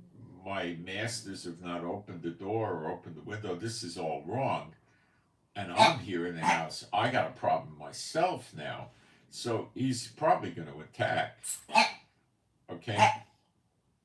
Even Chief would, But when you're dealing with a smart dog and you're walking on the street and somebody's going behind you or they're in front of you and they're going to come at you, golden retriever is going to get in front of you and be between you and them, and he'll bite. He'll try to scare them off. Now, there's dogs that won't try to scare them off. Like a Doberman may not bark at them and just wait for them to come and then start ripping them up. Doberman is a good family dog. It's a smart dog, extremely smart dog, but a golden retriever is usually one notch above them on the list. Golden retriever, depending on the list, is going to be in the top 5 or the top 10, usually in the top 5. Very smart dog. And it has street smarts. He's going to understand when he's out walking with you, we got a threat here. Where if you got a Neapolitan Mastiff in your car and you pull up, let's say for some old toll-taking situation where the guy sticks his hand out, and the Neo can grab it, he'll take the guy's hand away. He said, "What? That hand's coming in to hurt my master. I better kill it." That's what the dog's going to do. Golden Retriever's not going to do that. So I mean, if you had an extreme problem, like you lived in a bad neighborhood and you were going to leave your wife and small children alone a lot because of work, yeah, get 2. Don't get 1 Neapolitan, get 2. They're so tough. I don't care what kind of club the guy has, he's probably not going to stop them. And even if you shoot them, I wouldn't suggest that. And they're really hard to hit because they're dark gray. And most of the time it's going to happen at night. It's dark and they ain't going to see them. And they run fast. When they come, they're fast and they hit hard. And they don't play games. They go right for the throat. So if you were worried somebody breaking into the house or something like that, home invasion, burglaries, just... you get 2, then you make sure they win. Not 1, 2. And they keep each other company. And it wouldn't matter if there were 2 males, 2 females. Although with those dogs, a male and a female is the best. The female will submit. The male will know he's top dog. And there's peace in the house. Serious peace. And it might require the male giving the female a little lesson, but he's not going to really hurt her. He probably wouldn't even draw blood or anything, and that would, then you got it, but, people buy these herding dogs, Kangals and big dogs like that. It's designed to go after wildlife, and the definitions are plain as day. This is my land. I'm protecting these critters, the lambs or the goats. This idiot animal, this coyote, this wolf is coming around. Obviously, he's an enemy. He's trying to kill my master's animals. I'm supposed to protect them, and he's going to charge. And he's going to mean it. He's going to try to kill him. And a lot of these big dogs can kill a coyote in 5 seconds, 3 seconds. It doesn't take long. Coyotes aren't that big. Killing a big 125-pound timber wolf is challenging. You got to go into these 160, 180-pound dogs, these big things. Russian wolfhounds could do it if that's your only problem. Russian wolfhounds are like a king-size greyhound, they're super fast because they're big with long legs. They're amazingly fast and they're agile. And they got a big mouth with a lot of sharp teeth and they could bite. And they'll dance circles around the wolf. But, the wolf could hurt them and get them too. It just depends. If you had 2 or 3 Russian wolfhounds, the wolf is toast. If you had a pack of wolves coming in, well, they're going to kill your dogs. They're not going to back off, they're going to kill your dogs. But if they saw 3 dogs that were big dogs, they would look at that and they're going to say, this isn't worth it because some of us are going to get hurt. And getting hurt in the wilderness means you're going to die. So likely. So they're not going to push it. Even 2 dogs, they're still not going to push it because they know they're going to get hurt. 1 dog, they'll figure they can dispatch it without getting hurt. But, so I think in this late day, in terms of prophecy, I wouldn't worry too much about the dogs. But any dog stops burglars usually, even a small dog, because they don't want, even a Cocker Spaniel or something, they don't want their legs bitten. Blood comes out, DNA samples, they don't want any of that. They don't want to come in and shoot the dog because it's going to make a lot of noise. And then they got a compounding of the problem because they used a firearm in the course of the burglary. And the fact that, maybe they picked it up in the house or they brought it in themselves, it's not going to make much difference. They used the firearm in the course of a burglary, they're going to get like 10 years and they're not going to want to bother that. So any dog that can bark and is reasonably alert can deter a burglar because he's going to know when they come around the house and he's going to sense what they're doing. The dog's going to know, wait a minute, this character is acting stealthy and I'm in jeopardy. I'm in the house. I don't know what the intentions of this person are, but maybe they came to rob the refrigerator. That's probably what he's going to think. It's not going to think, oh, they came to steal the jewelry and the money. That's worthless to him. But the refrigerator, that's the gold.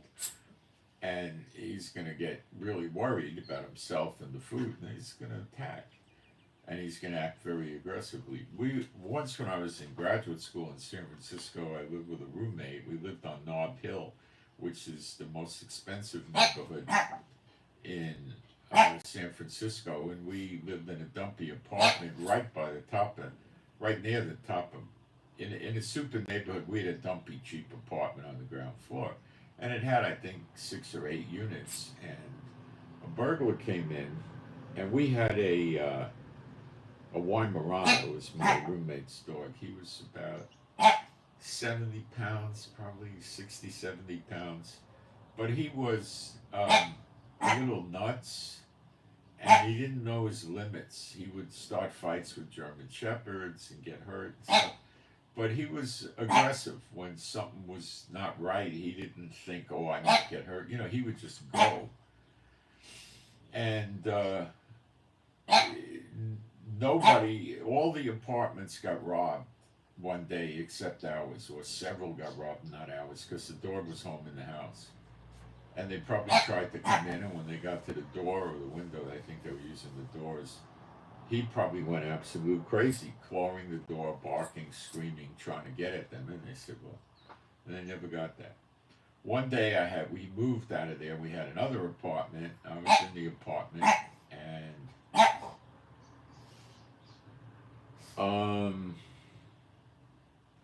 it was again ground floor, which is high risk.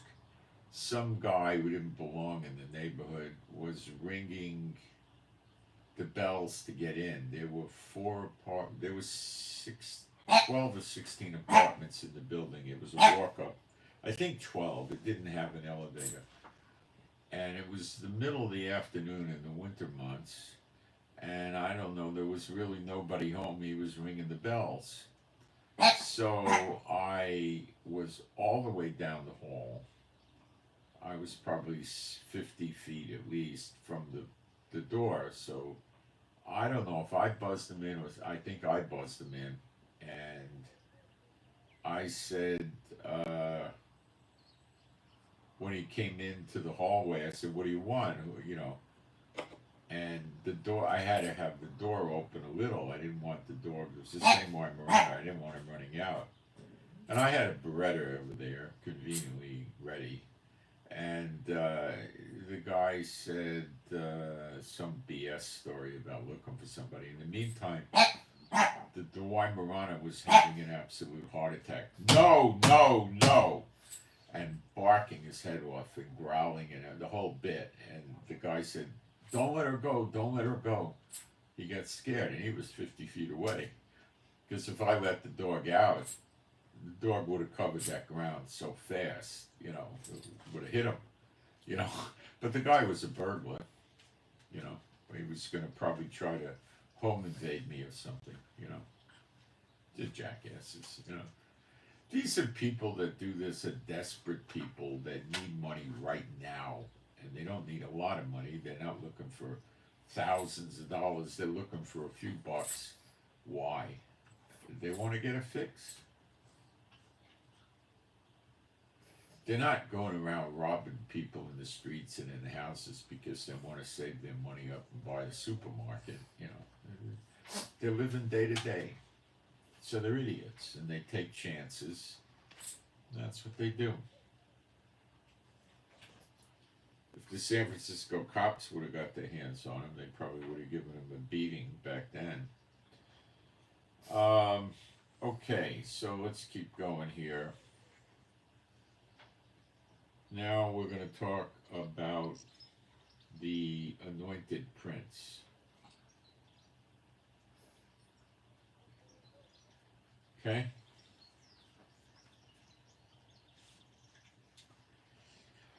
So we see the Anointed Prince at the end of Daniel. Now I'm going to have to open up Daniel to you guys so you understand this, since some of you don't know much about Daniel, but you're about to learn. The big problem with Daniel is it's intentionally twisted. This is one of the kingpin scriptures for false prophecy, Darby and Schofield specifically, okay? It reads in every English translation except one that I know of. 70 weeks are determined upon thy people and upon thy holy city, etc. Now, there's many, many, many, many, many Hebrew manuscripts running around in Daniel. It was not written in English, okay?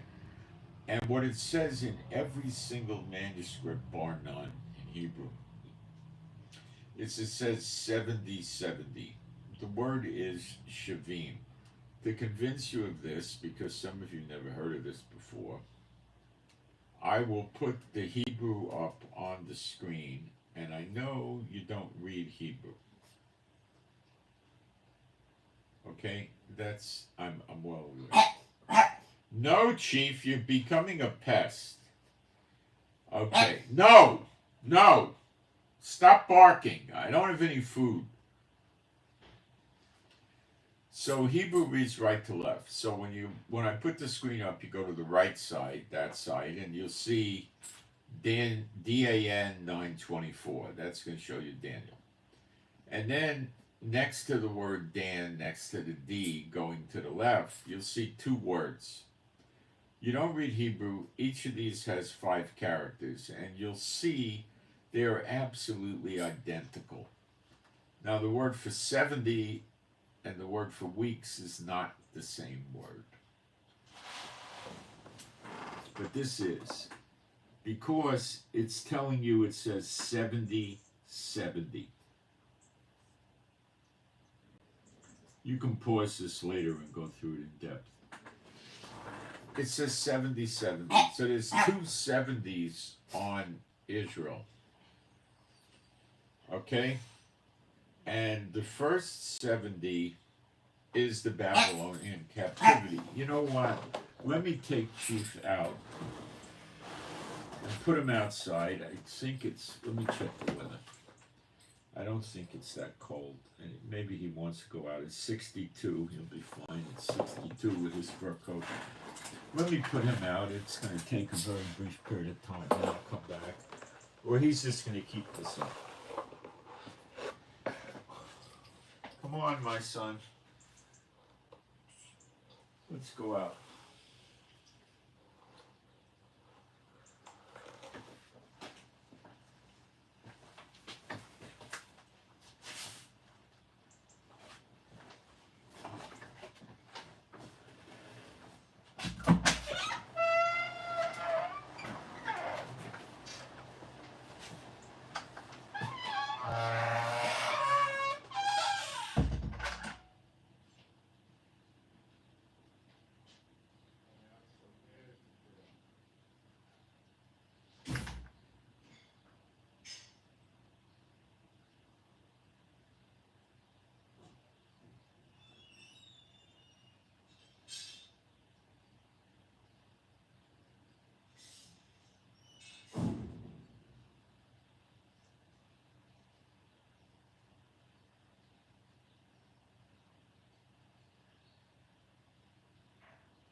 Sorry about that, but he was just going to keep it up.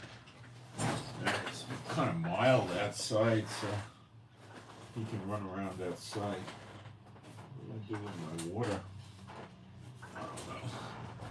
I think I have another one. Okay. All right, I'll live. So, I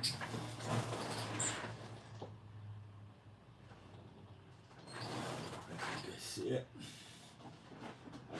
Bridged. Okay. So what it says is 70-70. The reason they do the weeks is on purpose to throw you off, but it gets worse. Da.9 is the worst twisted scripture they ever did, and they've done a lot. Okay?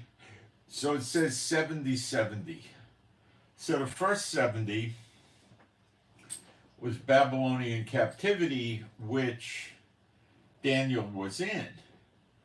So he would know what that was. And the next 70 There's nothing wrong with Chief. He just wanted something and he knows how to be a nag.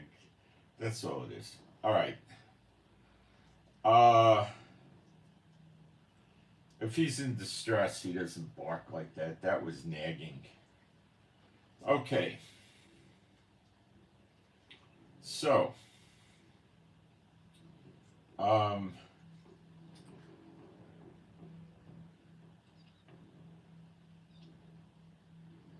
so it says 270s are determined upon thy people, which is Israel.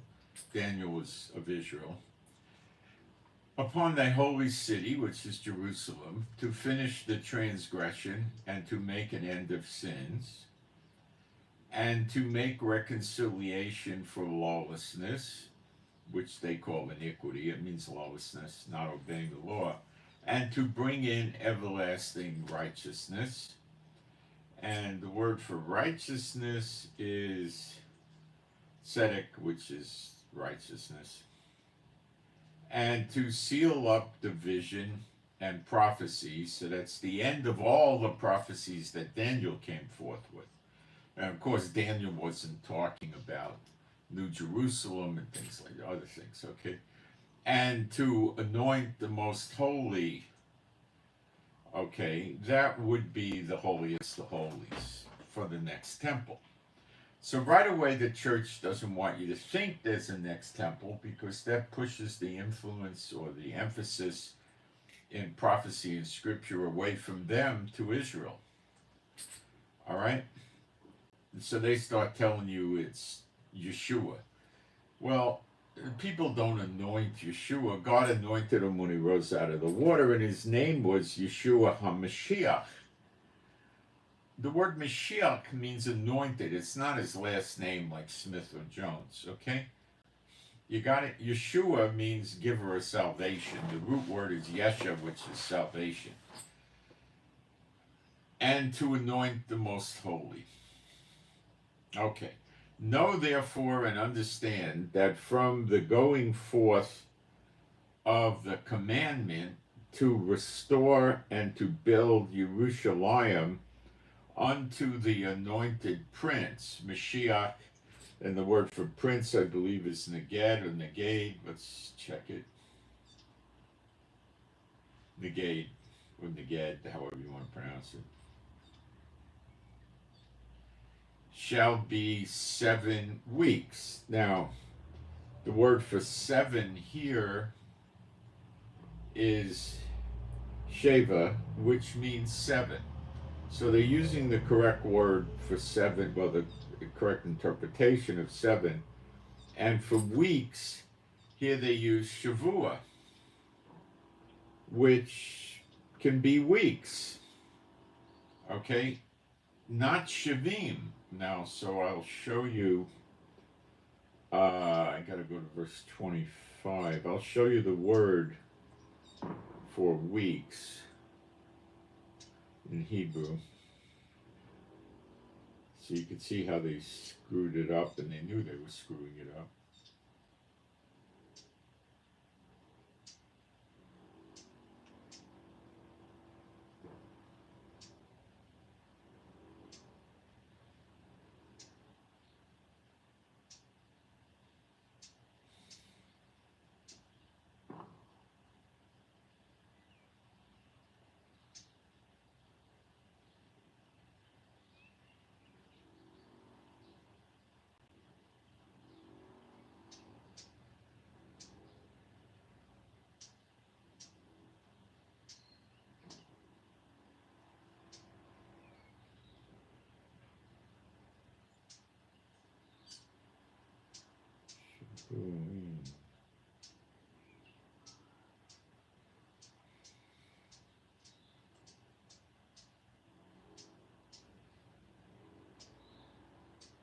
I just found another error.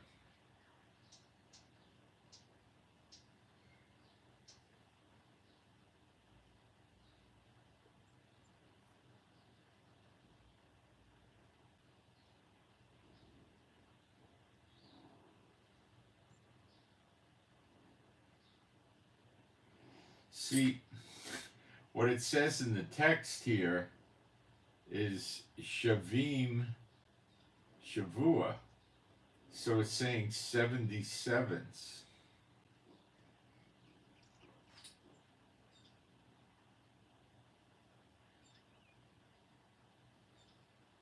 And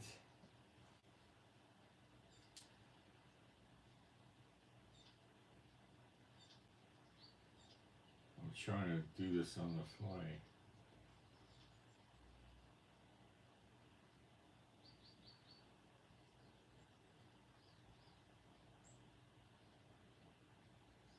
Shavim 77s, and then it says, and 70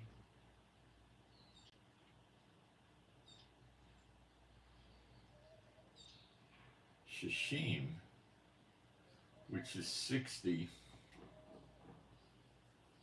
and then it says Shanim,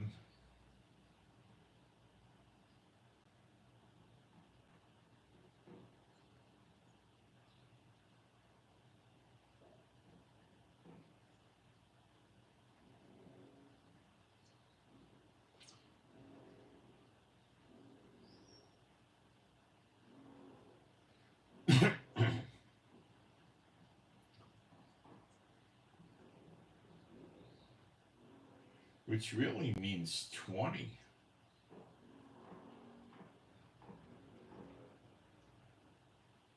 For Shanim, and 20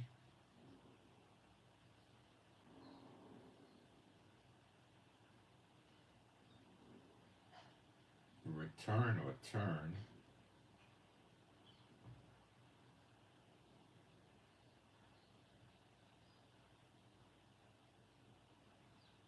to build. Okay, basically it's all screwed up. That's what I'm telling you. They wrote fiction. The English translations just did fiction in Daniel 9 starting in 24. It's sheer fiction. They changed all the numbers, and they know better. So what it's saying, but we're really trying to focus on the anointed prince. And to seal up the vision, the prophecy, and anoint the most holy, know therefore and understand that from the going forth of the commandment to restore and build Jerusalem unto the anointed, that word Messiah means anointed. It's used over 100 times in the Old Testament, and many, many, many times it's not used to reference to Yeshua. The Mashiach, and then it says the prince, the Nagid, and then it says 7, which is really 70, and you know, it's just so screwed up. And then 80 in 2 weeks. It's not saying 2, it's saying Shanim, which is 20. The street shall be built again in the wall, even in troublous times. So when did they ever build to restore and build Jerusalem unto Yeshua? When did that happen? When they killed him, did they do that? No. No, it's not fulfilled. So who is this anointed prince? It's not Yeshua. And then it goes on, it says, after 80 in 2 weeks, I'm not going to check that. That's probably all screwed up too. I'm not trying to open up the numbers to you right now. I'm just trying to show you it's all screwed up. Shall Mashiach be cut off, but not for himself, that the anointed cut off, but not for himself. In other words, not because of what he did wrong. And the people of the prince that shall come. Now that's the same word Nagid, but the prince that shall come is not the anointed prince that they built or rebuilt Jerusalem up for, is it? No, it's a different prince. Shall come and destroy the city. Does that say destroy? The word is shakat or shaket, and it really means to decay or corrupt. You see, in Daniel 8, after this is over, they reconsecrate the temple again. They clean it. They go through the ritual to do the spiritual, the ritual cleansing. Shall it's defile, well, shall destroy the city and the sanctuary. Well, not true. Because when you read Zechariah 14, half the city remains there. They do loot the houses, rape the women. Some of it will be destroyed for sure, but some of it isn't. And the end thereof shall be with a flood, and unto the end of the war.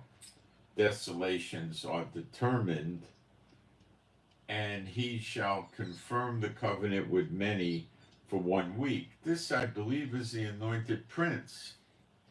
And in the midst of the week, but it says week. Let's see what the word for week is. I got to go to the actual text.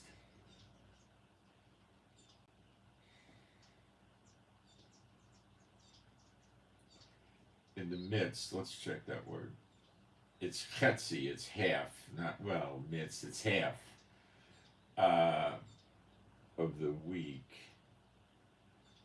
Let's check that word for week, which is 76:20. Let's check the text. You can't trust them. So what verse am I in? 27.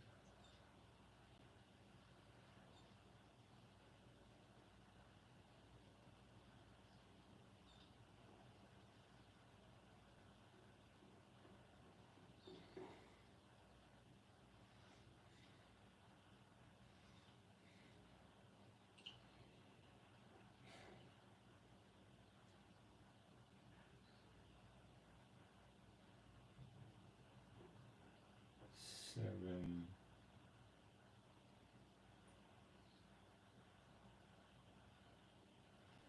One.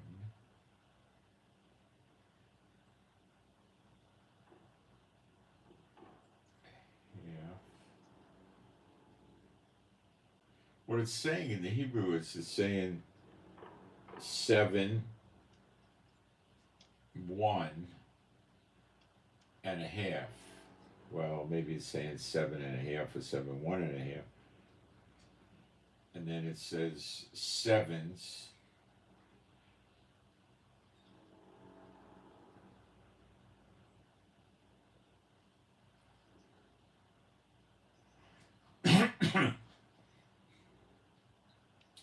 Cease.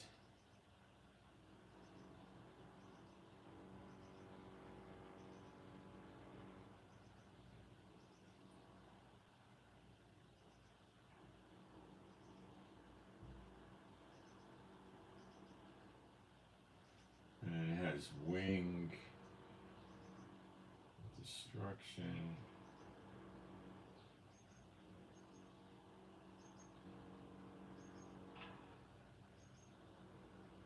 Well, I don't want to sit here and try to dissect the whole thing. It'll take me many hours, and I don't know.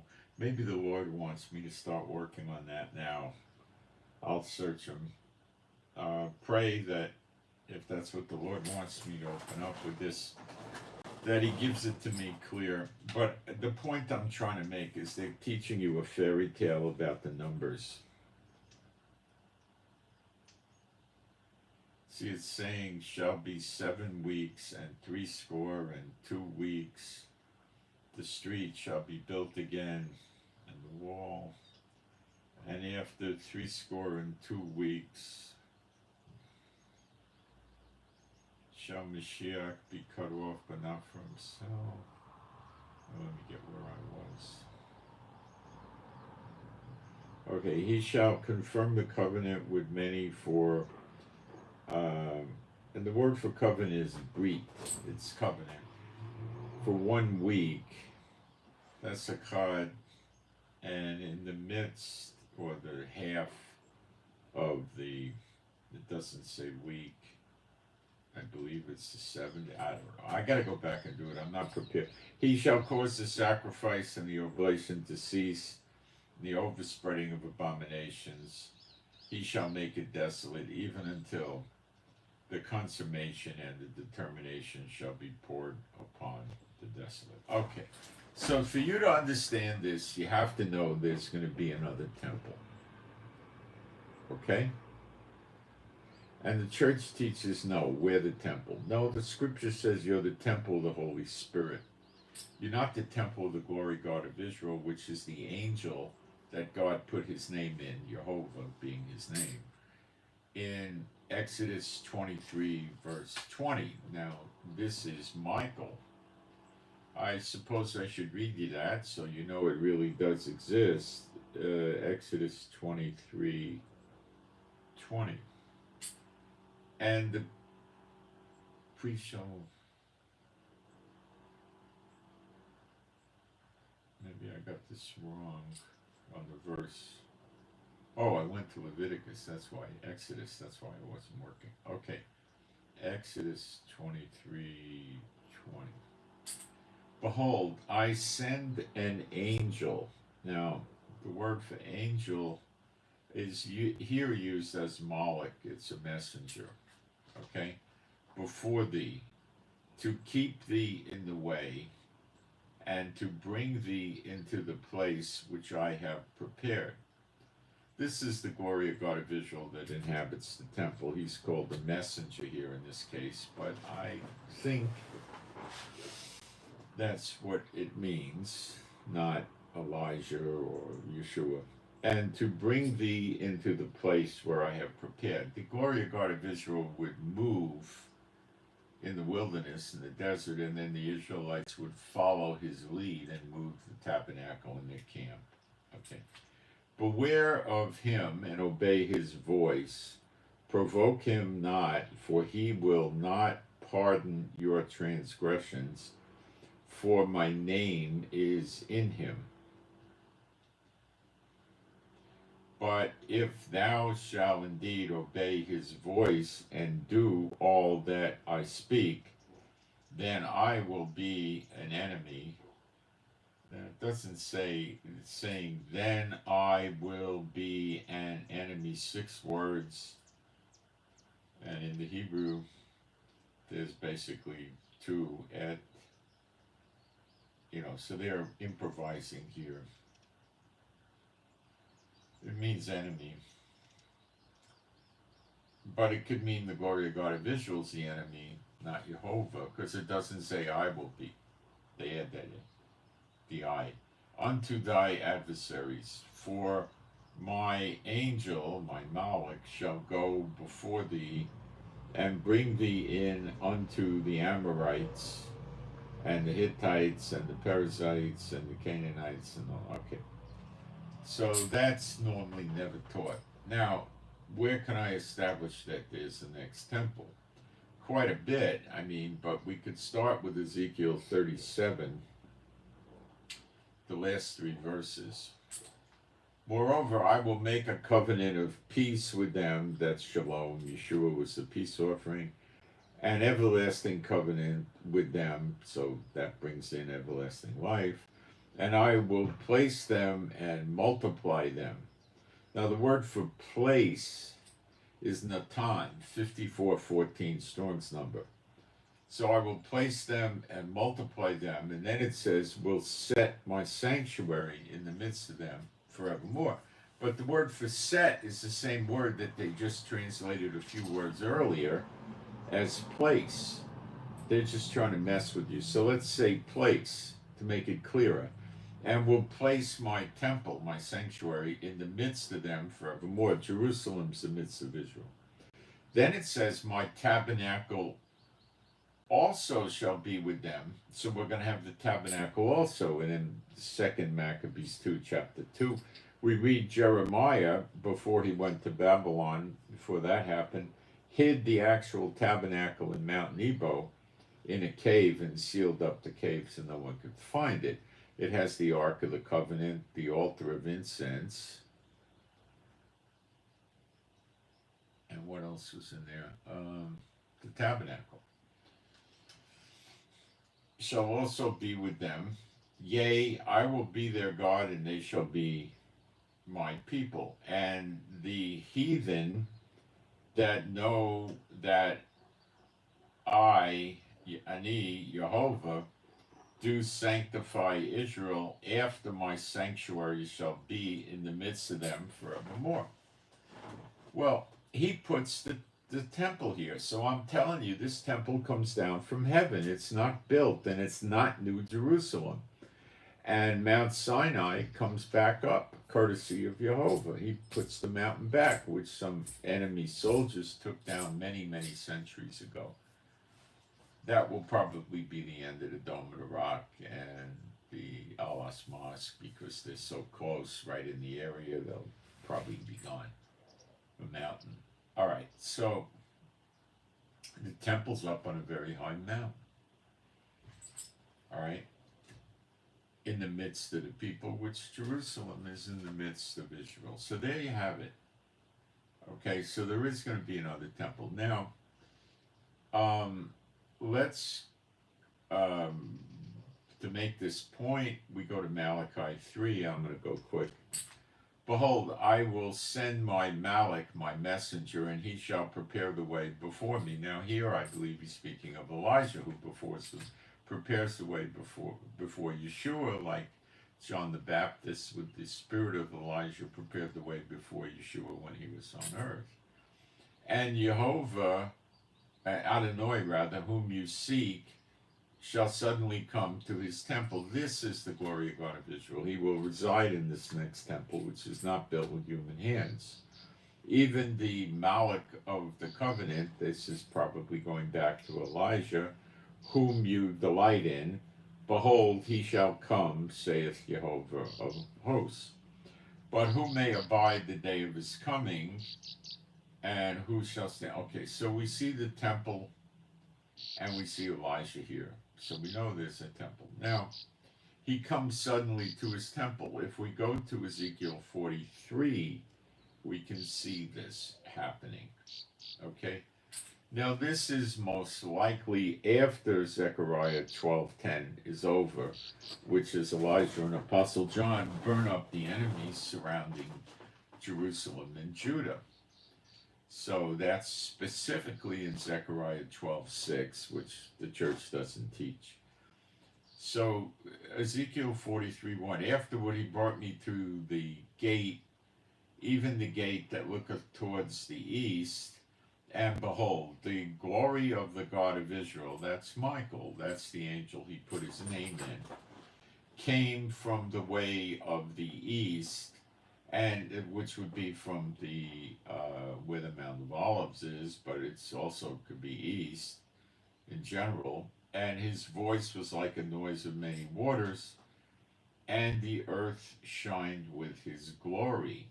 And it was according to the appearance of the vision which I saw, even according to the vision that I saw when I came to destroy the city. This was back in the Babylon captivity by the river Kabar, and he said to destroy the city because God won't do anything unless he reveals it first to the prophets, so he revealed it to Ezekiel, and that's what he meant by that, I suppose. That's my interpretation. I saw by the river Kabar, and I fell upon my face, and the glory of the Lord, of Jehovah, he has Jehovah's name in him, so that would make him the top angel, Michael. And the glory of Jehovah came into the house by the way of the gate, whose prospect is towards the east. That's how you get in the house. On the east, there's steps from the inner courtyard, so forth. So the Spirit took me up and brought me into the inner court, and behold, the glory of the Lord filled the house. Now, the glory of the Lord was never in Solomon's temple, except he went in to Anointed briefly and then left. Never did that with, or anything, with Zerubbabel's temple or Herod's temple, never even stepped in it. And I heard him speaking unto me out of the house, and the man stood by me. And he said unto me, Son of man, the place of the throne of the place of my throne and the place of the soles of my feet where I will live, in the midst of the children of Israel forever, and my holy name shall the house of Israel no more defile, neither they nor their kings by their whoredom, nor by the carcasses of their kings in the high places. In their setting of their threshold by my threshold, and their post by my posts, and the wall between me and them, they even defiled my holy name by their abominations that they have committed. Wherefore I have consumed them in my anger. This is reflecting on the past. Now, let them put away their whoredom and the carcasses of their kings far from me, and I will dwell in the midst of them forever. Okay. It's going to dwell in the midst of them forever. When we get into the fine details, when Yeshua comes down with New Jerusalem, he leaves the temple and goes into New Jerusalem and sits enthroned right near Yeshua. The both of them are enthroned there. Study Revelation 21. It's plain as day. Thou, Son of Man, show the house to the house of Israel, that they may be ashamed of their lawlessness, and let them measure the pattern. And if they be ashamed of all that they have done, show them the form of the house, and the fashion thereof, and the goings out thereof, and the comings in thereof, and all the forms thereof, and all the ordinances thereof, and all the forms thereof, and all the laws thereof. Write them in their sight, that they may keep the whole form whereof, and all the ordinances thereof, and do them. This is the law of the house upon the top of the mountain. So there's going to be a mountain. The whole limit thereof round about shall be most holy. Behold, this is the law of the house. You see, so this is a modification to Moses' law. Now there's a law for the next temple. Okay? And the word for law is 8451 Torah. It's incorporated into Torah. It shows the people how to go in and out and how to behave in the temple, and it gives them a rough draft of the layout. But we by no means have the fine details to build this temple. That's not given to us. And these are the measures of the altar after the cubit. Okay, so we do build the altar. So he does tell us how to build the altar.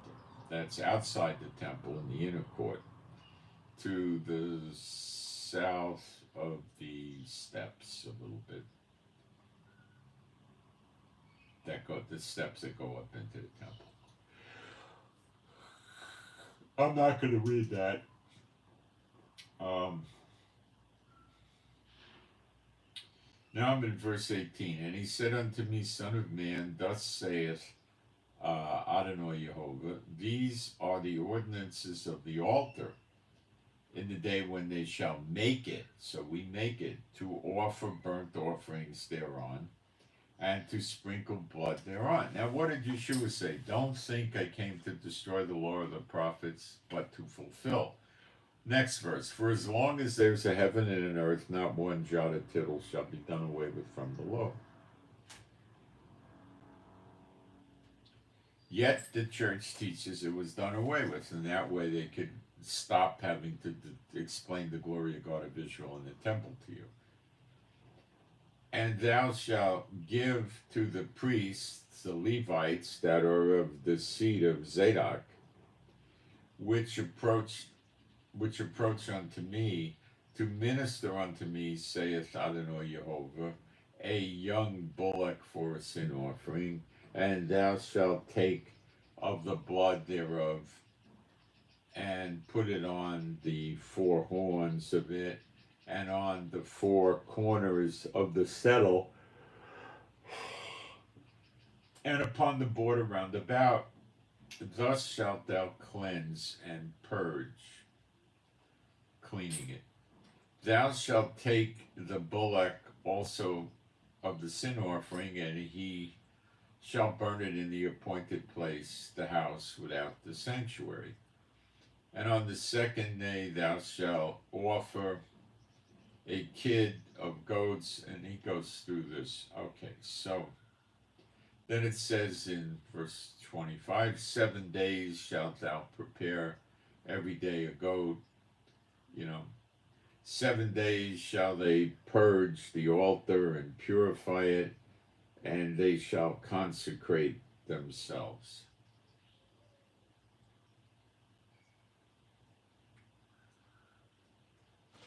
It's an 8-day process. In verse 27 it says, and when these days are expired, it shall be that upon the 8th day and so forward, the priests shall make your burnt offering upon the altar and your peace offerings, and I will accept you, saith Jehovah.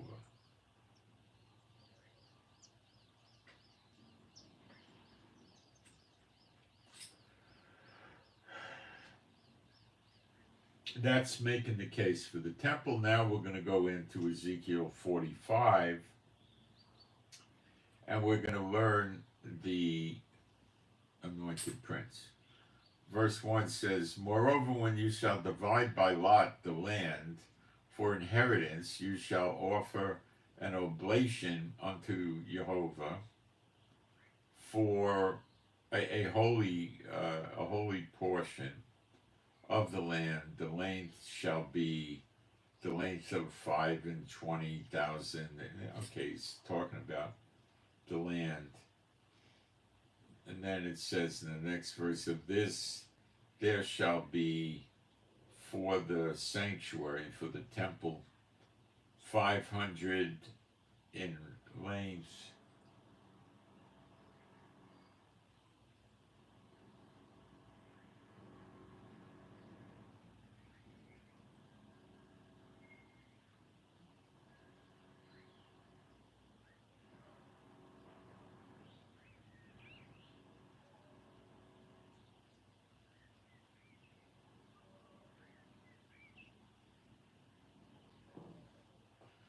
okay.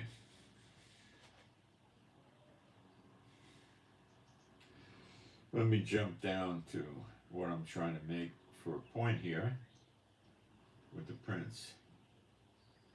This is dividing the land.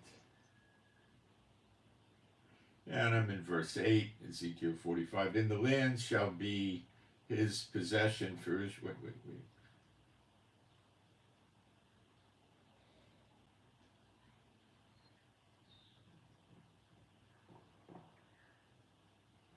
Now we start reading about the prince here in verse 7, Ezekiel 45:7. And a portion shall be for the prince on the one side and on the other side of the oblation of the holy portion and of the possession of the city before the oblation of the holy portion, and therefore the possession of the city from the west side westward and from the east side eastward, and this length shall be over against one of the portions from the west border unto the east border. In the land shall be his possession in Israel. That's the anointed prince he's talking about, which is not Yeshua. Okay? And Yeshua is the king of Israel, the high priest in the order of Melchizedek. He's not a prince. David shall never lack a man to sit on the throne. So this prince would be of the line of David. And that explains the scripture, I will raise up David. It means David's descendant. Shall no more oppress my people like Netanyahu, and the rest of the land shall they give to the house of Israel according to their tribes. Thus saith Adonai Yehovah, let it suffice you, O princes of Israel, remove violence and spoil and execute judgment and justice. Take away your exactions from my people.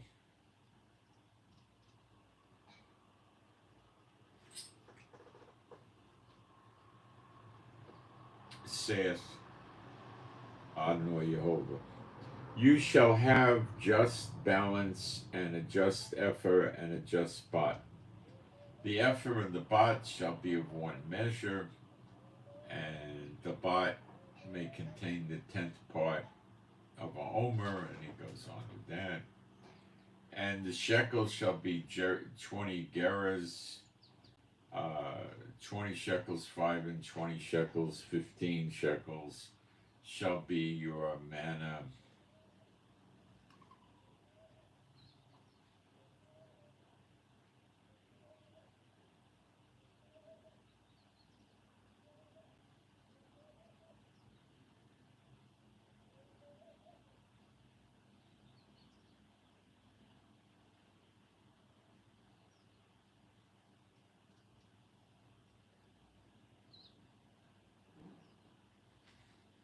Okay, so that is the anointed prince that gets killed in Daniel 9. So you can see the church is teaching you a comic book, not the Bible. They have never spread the true gospel. The true gospel has never been spread around the world since the apostles were gone.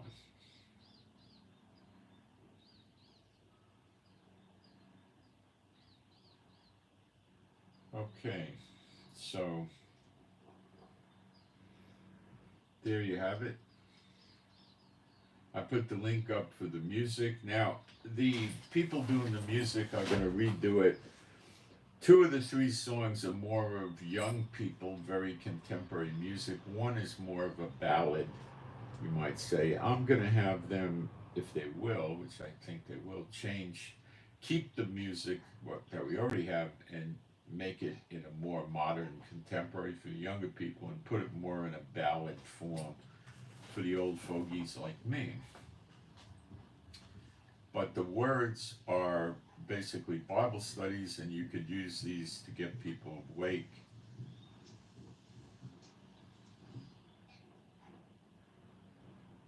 I'm hearing noises. I'm wondering if those explosions. It's not.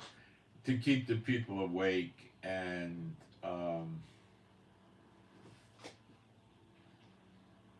they might ask you, why is he saying this? And that gives you an open door to, teach them the real gospel. Like I just did with you with Daniel, for instance. Just one point. So these are evangelism tools, as well as you can play them in your house. So these people seem to be really willing to put a lot of their time and energy into this. So I created the channel on Telegram, which is in the description box down at the bottom, and it's up in the chat high up. And I could read it to you in case some of you are listening and the chat's not there or something. Okay, let me get it. It's a rather easy name to grasp. Description.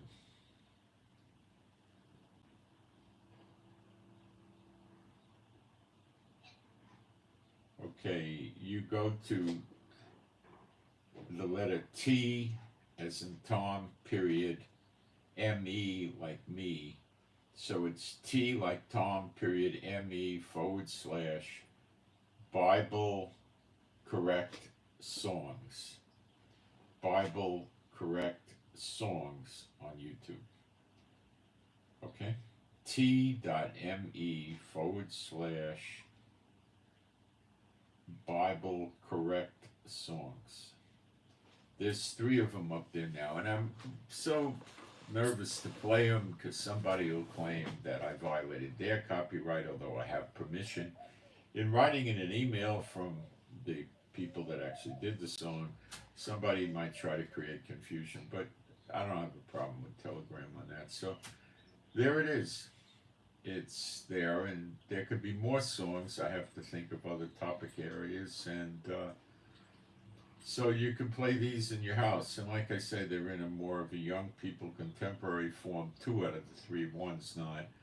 One's more of a ballad, and I'll have them, if they do it, which I think they will, redo them in more of a ballad format for us old fogies and be more pleasant. Hopefully we can get maybe as much as 6 or 7 of these, and you'll have yourself a little inventory of believer music you can play with the correct doctrine and not have to contaminate your house, or I shouldn't say that, not have to listen to garbage. The original Elijah song is so full of bad doctrine, it's an abomination. You know, these are the days of Elijah, and then it starts right up with Moses, as if he's one of the 2 witnesses, and it just goes on and on. It's all screwed up. It has nice music, but it's an abomination doctrinally. So please keep the prayers going for Chief, and